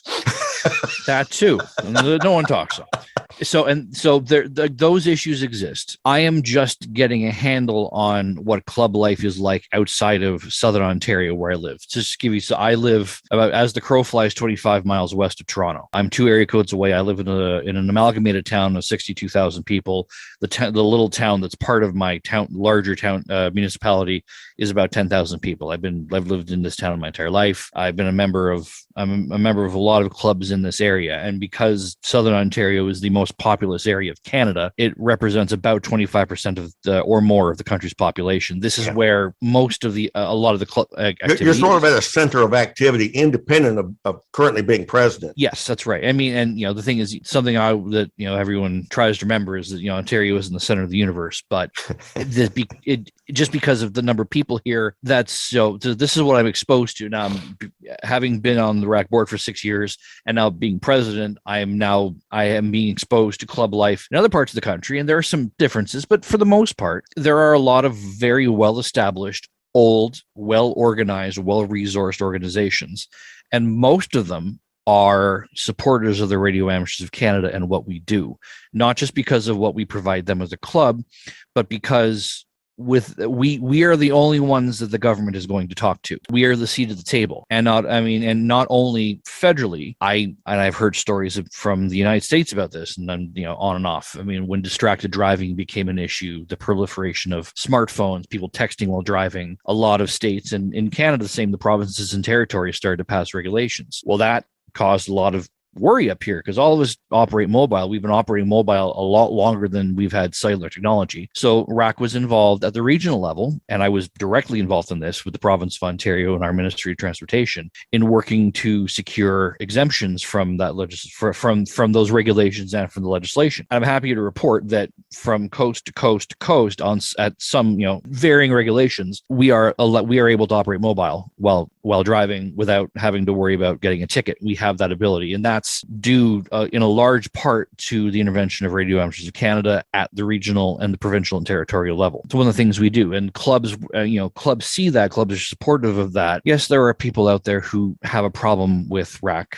Things have happened in the past. There are clubs out there who are like, I don't want anything to do with you, and that's fine. They may have their reasons, and I respect them. And if they ever want to come back, and if they ever want to discuss with me what happened, and I'm happy to have those discussions. But for the most part, I'm happy to report that the larger clubs that I'm aware of are very happy with the organization, and they support us. And I couldn't ask for anything more. Phil, one of the things that I found in the survey for at least the Delta division, and I'm not seeing any other quality survey data, was that about half of the survey respondents were currently members of a club. The other half had about half of them, or 25% of the total, who used to be a member of a club as opposed to having never been a club. And when we asked those why not, it came down to bad leadership. And by that, nobody talked to them. people were mean to them because they didn't have a Morse code credential. And you can go on and on. And so you can kind of put that under bad leadership. One of the issues that ham clubs in the U.S. and in the United Kingdom. On this podcast, Martin Butler, M1MRB, is the chairman of the Sutton and Cheam Club, and he swears every year it's going to be his last year. And he says this year is going to be his last year. We will see. But because Martin is a good-natured bloke and he tries to help, there's not formal leadership training. There are a lot of volunteer organizations, particularly around agriculture in the United States, the Farm Bureau organization, and land-grant universities have provided free leadership training for volunteer organizations. A volunteer firefighters group where you're in an unincorporated area, that's just a bunch of hams fighting fires without ham licenses. I mean, there's not a lot fundamentally different. And so how do you lead an organization? Understanding how to legally incorporate it, understanding how to get tax exempt status, understanding that you may hate the guy sitting in the front row, but you got to be nice to him if you're the president, because you're not a person there. You're a leader and you're serving. And there's a whole lot of principles that you're very well versed in, I'm sure. But so many ham clubs don't have any kind of training for that. If they're lucky, they've got somebody who's had experiences in, say, and I'm kind of playing the Rotary Club card a lot. Downside to some is they come out of the work world having been in management and then want to use the same management principles in a volunteer group. And you rapidly lose membership because you're not going to demand and threaten people to come out to work the bike race as an emergency communicator, for example. Why? You're not paying me. I'm doing it because I want to. And I get paid by an intangible paycheck, recognition, a pat on the back, just be nice to me and so on. So I'm sure that some clubs in Canada, like in the US, suffer from that. Keep that in mind as you go about your presidency with your board. You've been on the board for 6 years, so you understand a lot of that. But as you visit clubs, think about ways that leadership training, without it being onerous, might be offered. And Guelph, as a land grant school, and there are a number of others in Canada, they may have resources that they can offer for free because that's what their mission is, that may help with that. Well, you see, and that's an interesting concept. And it's one I've, to be honest with you, I've never thought of. I mean, and you're right. This problem does not just exist in amateur radio. This is anywhere where volunteers assemble. I mean, my firearms club is considered a fiefdom because one guy's been the president for life and he will be the president for life. And they're like those things exist. I've been a member of, I've been a member of other organizations. Same thing. I had been a member of amateur radio clubs where it's someone's fiefdom and what they say goes. And I said, I'm out. I'm not, but I didn't drop clubs altogether. I went and found another club that I was happy with. And I would hope that the 25% of those people who dropped out from clubs in Canada would go to find another club. There are also new ways of organizing that are internet based. Absolutely. There's a guy out in BC, Lee Spicer, who put together a Discord server that's becoming very, very popular, where people from around the country, a lot of young people too, very young people, like high school age people, who are coming on because, and this is mainly because of COVID, because they haven't had the ability to go to a club to find an Elmer, like even the most basic of things, like how do I use an antenna tuner? I've gotten phone calls from some of these guys, FaceTime going, I'm here, I'm operating portable. How the hell do I make 80 meters work? Why does and I'm explaining to them things that my club showed me at field day, and I just kind of take for granted now. And so, Phil, the other part of those results that is simply the choir singing behind your sermon was that those who in clubs had tried newer technology much more than others. They understood more, like SDRs, D-Stars, Dish Remote, on and on. So what you're saying clearly it resonates with everything that I've certainly said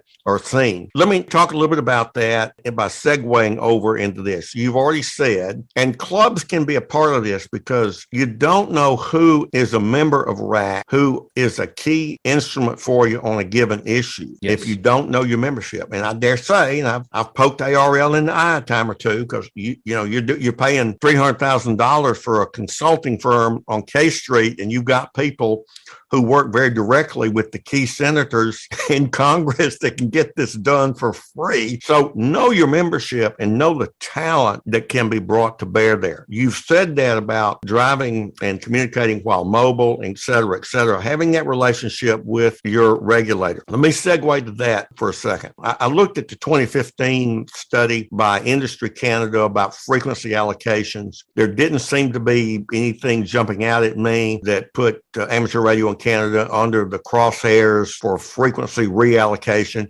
But do you see any pressure on other than 2 meters and 70 centimeters for in the cellular industry for Canada? I mean, is there anything going on there that concerns you? Nothing that concerns me. I mean, the ongoing concern of all the national organizations within the IRU is going to be the pounding of the drum of commercial interests to grab a hold of everything microwave they can. We're seeing kind of interesting thing has happened between telcos and pilots who are using radio altimeters. Right. You know, a result of technology that was developed 60 years ago when at times said, well, we're never going to use microwave, so we don't care. Things like that. So that drumbeat is there, and it's about vigilance. It's about making sure that we're at the table and we hear these things when they come up so that we can make our voices heard. I will say very proudly, RAC really punches above his weight on the international stage, and that's, I'd like to say, as a proud Canuck, that's a very Canadian thing. I mean, we were instrumental in getting the 2200 meter band in 2009, the 630 meter band in 2014, and then in 2015 we were the ones who got the world 60 meters at the 15 kilohertz segment. So that was us. That was us in Geneva. That was Brian Rawlings. That was Paul Coverdale. That was bravo. And you're right. I think the rank and file ham doesn't read IARU report. It's a little like looking at circuit diagrams if you don't build things. I'd rather look at circuit diagrams. Yeah. You go, hey, is there anything on television? You know, but because hams vary, they're not all alike. That's an important thing. So you don't see tremendous pressure other than the general pressure backed by the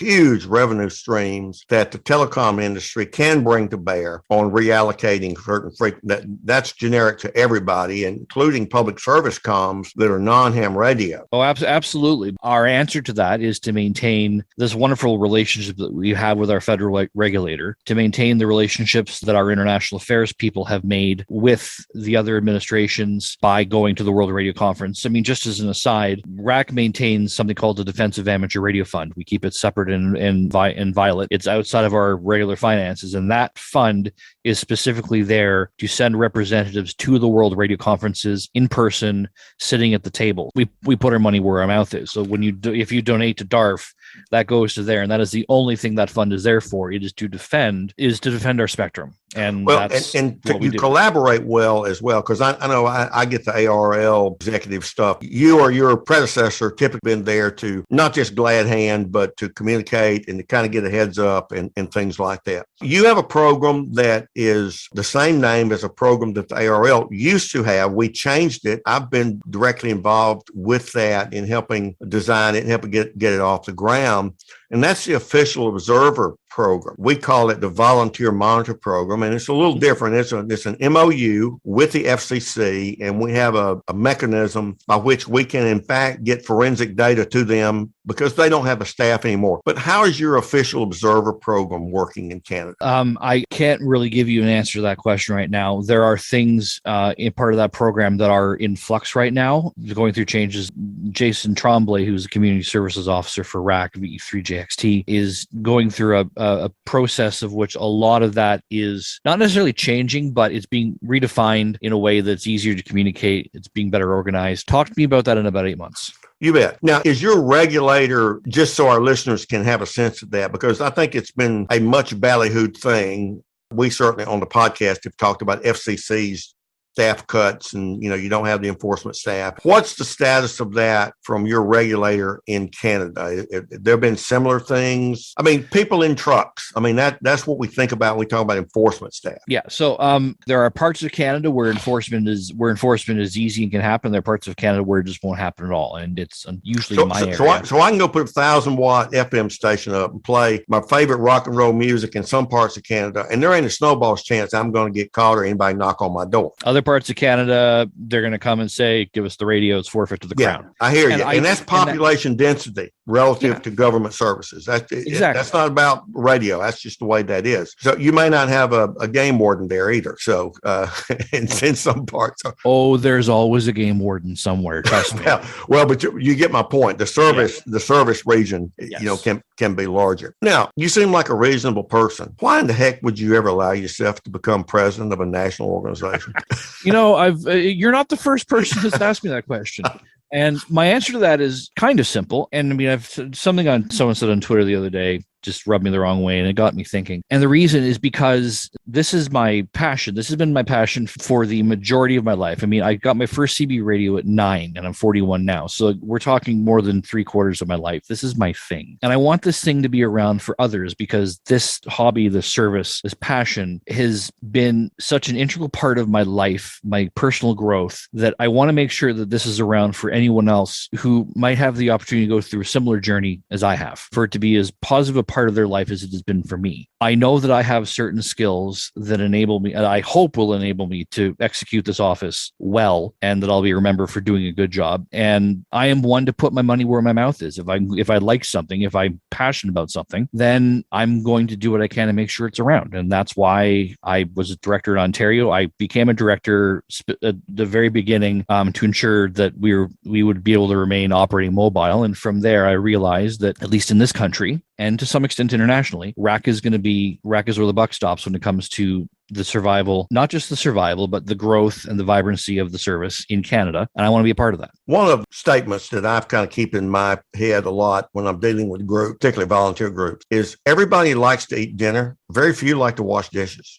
And so there's a little bit of wisdom there, that there's some stuff that you have to do. Somebody has. Unfortunately, there's that kind of Pareto 80-20 rule, where same 20% that tend to do a lot of things. So I think it's good in some ways that you've got term limit. There might be some people that would abuse themselves forever. Not that they want to be in there, but they would allow themselves to continue. And it's probably good to have that kind of rotation for the betterment of both the organization and for the mental health of the individual involved. On that notion, let's just say there's a licensed ham, whether they're a member of RAC or not. They've got an issue. What's the organizational chart for RAC? What does it say they should do to either get information or to complain? So I will tell you what I'll tell anyone who's come to me in a Hamfest to complain. The first question I ask you is, are you a member? If you're not a member, I'm going to hand you a membership form.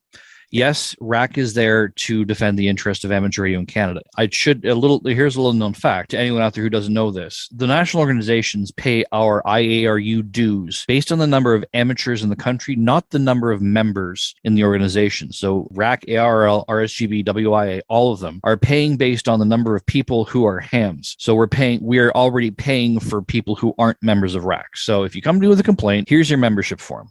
If you are a member and you have a complaint, generally I say the first place you should go is your regional director. That's what I was. So I go to Hamfest in Ontario.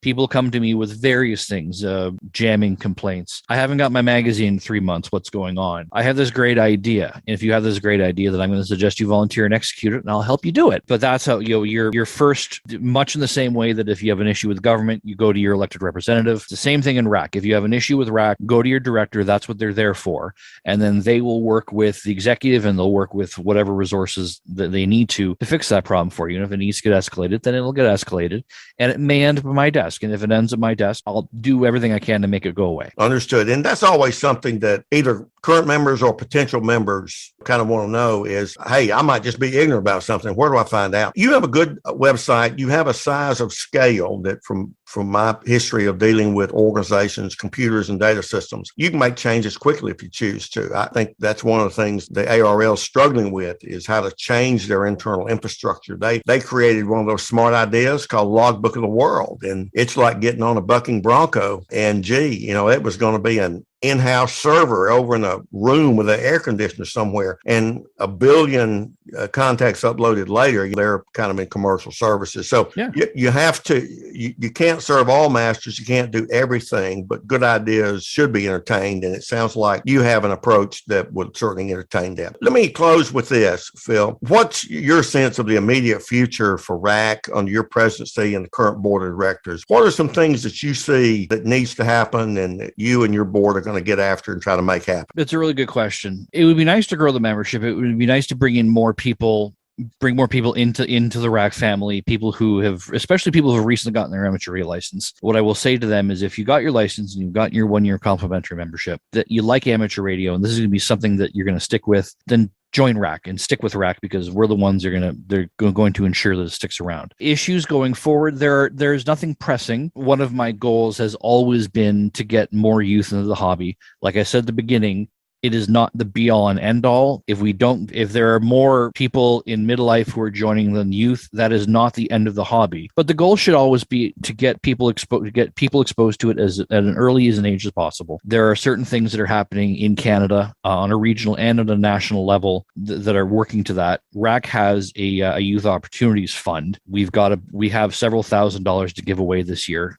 because for the past couple of years we haven't been able to do much because of the pandemic. My goal is to distribute that to youth outreach programs that will get more kids exposed to the hobby. That's going to be one of my primary, beyond the administrative things that need to happen in the back end. That's going to be my main push. Phil, well said. And the thing I would just dovetail and say is that if most all of our hams were what I call late in life hams, one of the good things about that, besides them having money to spend, they tend to have grandchildren around. And it's a funny thing about grandpa and grandmom, they can get their grandkids to do things that the parents can't. Oh, yeah. So there's a transference of that can be there.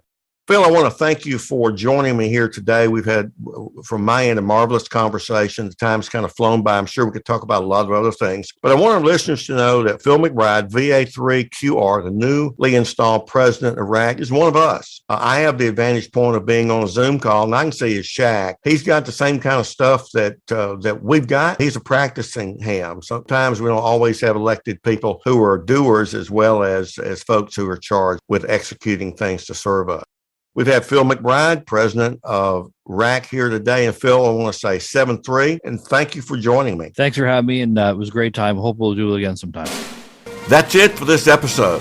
It's great to see a new leader of a national ham organization bring such a blue-collar and progressive approach to leadership, especially collecting data for guiding the organization's policies and action. I was so impressed that I joined Radio Amateurs of Canada. Perhaps you should too. Until next time, this is Frank, K4FMH, Fox Mike Hotel, saying, ICQ, do you? The ICQ podcast, advert free since 2008.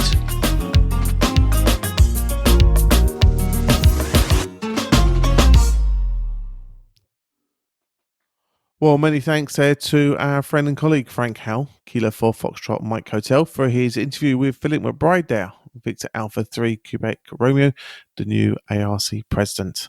And I hope, as I say, you enjoyed that discussion. And as I say, we wish Philip well in his new role. Well, I know that you've been working very hard and probably mentioning throughout the show the work you've been doing on the digital group. We had our meeting there over Christmas, but we continue to migrate things across to our own infrastructure, and we're at a stage now where we're bedded in phase 1 and about to now move across into phase 2. Would that be fair to say? We certainly are, Colin. We certainly are. And in fairness, I apologise once, and I'll do it again to our listeners that have found we had outages, too many of them, unfortunately. A lot of that due to lack of understanding on my part. However, we have a stable system at the moment, and any changes I make, I will make sure I have a backout option, so that if something suddenly doesn't work, I can flip it back to the working system. So, guys, I know you might have lost a bit of confidence in the system, but it is up and working.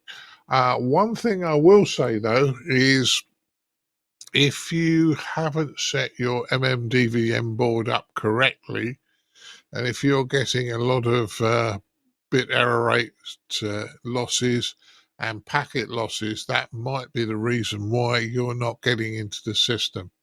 Had a long chat, well, eventually, after a little bit of a struggle, had a long chat with a gentleman, Scott, down in Thailand. And I'd said to him, oh, maybe you haven't got your MMDVM board adjusted correctly. And he dropped off. 10 minutes later, he came back to me and said, yeah, I'd done it once, but obviously when I rebuilt the thing, it had lost that configuration. So, if you're dropping out on your hotspot and you're seeing lots of bit error rates, make sure that you've got your transmit and receive offsets set, and that's normally on the back of the MMDVM board. But apart from that, Colin, yeah, I think we're going ahead now. We're moving ahead. Things are looking good, and more chats with people along the way over the weekend, I would suggest. Yeah, and so I think the big thing on this is, guys, is that we wanted to make sure we brought this across onto our infrastructure so that we had, I suppose, full access to what was going on and full transparency, etc. And it's just taken a little bit longer to bring that across. I know our colleagues Bill and Chris have been helping us out in terms of the programming side and the stuff to do there. But as I say, we've chosen a couple of very good cloud-based providers to host the servers. We haven't scrimped necessarily on the cost on them. We haven't gone for the cheapest. We've gone for something that's has a bit of a substance to it. So now it's just a case of us configuring and working out the nuances there. And not only that as well, but many of the community people behind this say probably too many to thank at the moment, but we will get there one day. Have been helping us along the way and helping us get this up and running. So look, we're at the stable phase 1. If you like, we've got there, which is a great success of getting onto our own infrastructure. Is future plans to carry on upgrading it, and as I say, we'd like to you guys keep trying, keep using it, let us know how you find the system, and as I say, your support and your good wishes, as always, help our hobby grow and help us as they get these things up and running. So we, as I say, really do appreciate that from there. Well, David Strachan, who was a very kind donor on this episode, he mentions he uses the digital group. And David, your donation, as I say, along with the monthly subscription donors, as they help us pay our way for projects like this, and also, of course, the show and keeping it advert free. We'd always like you to consider that if you've enjoyed the show and got value from it, and say if you visit icqpodcast.com/donate, and say whatever you found value in the show, turn it into a monetary figure and send it our way. We would greatly appreciate your very, very kind support. Now, as mentioned, our news roundtable episode, we'd like to thank Chris, Mike Zero, Tango Charlie Hotel, Martin, Mike Zero, Sierra Golf Lima, Frank, Kilo 4, Foxtrot Mike Hotel, and Bill, Whiskey Charlie 3 Bravo, as they for taking part there in the news roundtable with your dad. So really do appreciate that, guys, as they join us and give us their thoughts and opinions from there. Well, just because it's a new year doesn't mean the fact that Mrs. B isn't looking for a cup of tea. And I hope she's still enjoying a chocolate biscuit or two that you may have in the cupboard, Dad. So, as I say, we better wrap up the show and let you head off. And as I say, make sure that Mother is well replenished. We certainly will, son. And I'm about to make Mrs. B another cup of tea as always. We'll find her a chocolate biscuit. And all the super duper ones are gone now. Christmas is over, but there's still some very nice ones. So I'm sure she'll be more than happy with what's in the cupboard. And yeah, I think for the rest of the day, I'm going to spend a bit more time with Mrs. B, and we'll have a bit of time together. And maybe I'll get on the air as well. So that's it. That's my plan for this weekend, Colin. Exactly. So listen out for us, guys, in the usual places, obviously on the RFs and also in the ICQ podcast digital group. And more importantly, we'll be back again in a fortnight's time with episode 369 for you. So look out for that in a fortnight's time. So I bid you all 73s, guys, and hope you can continue to enjoy our wonderful hobby. So 73s all. Yeah, 73.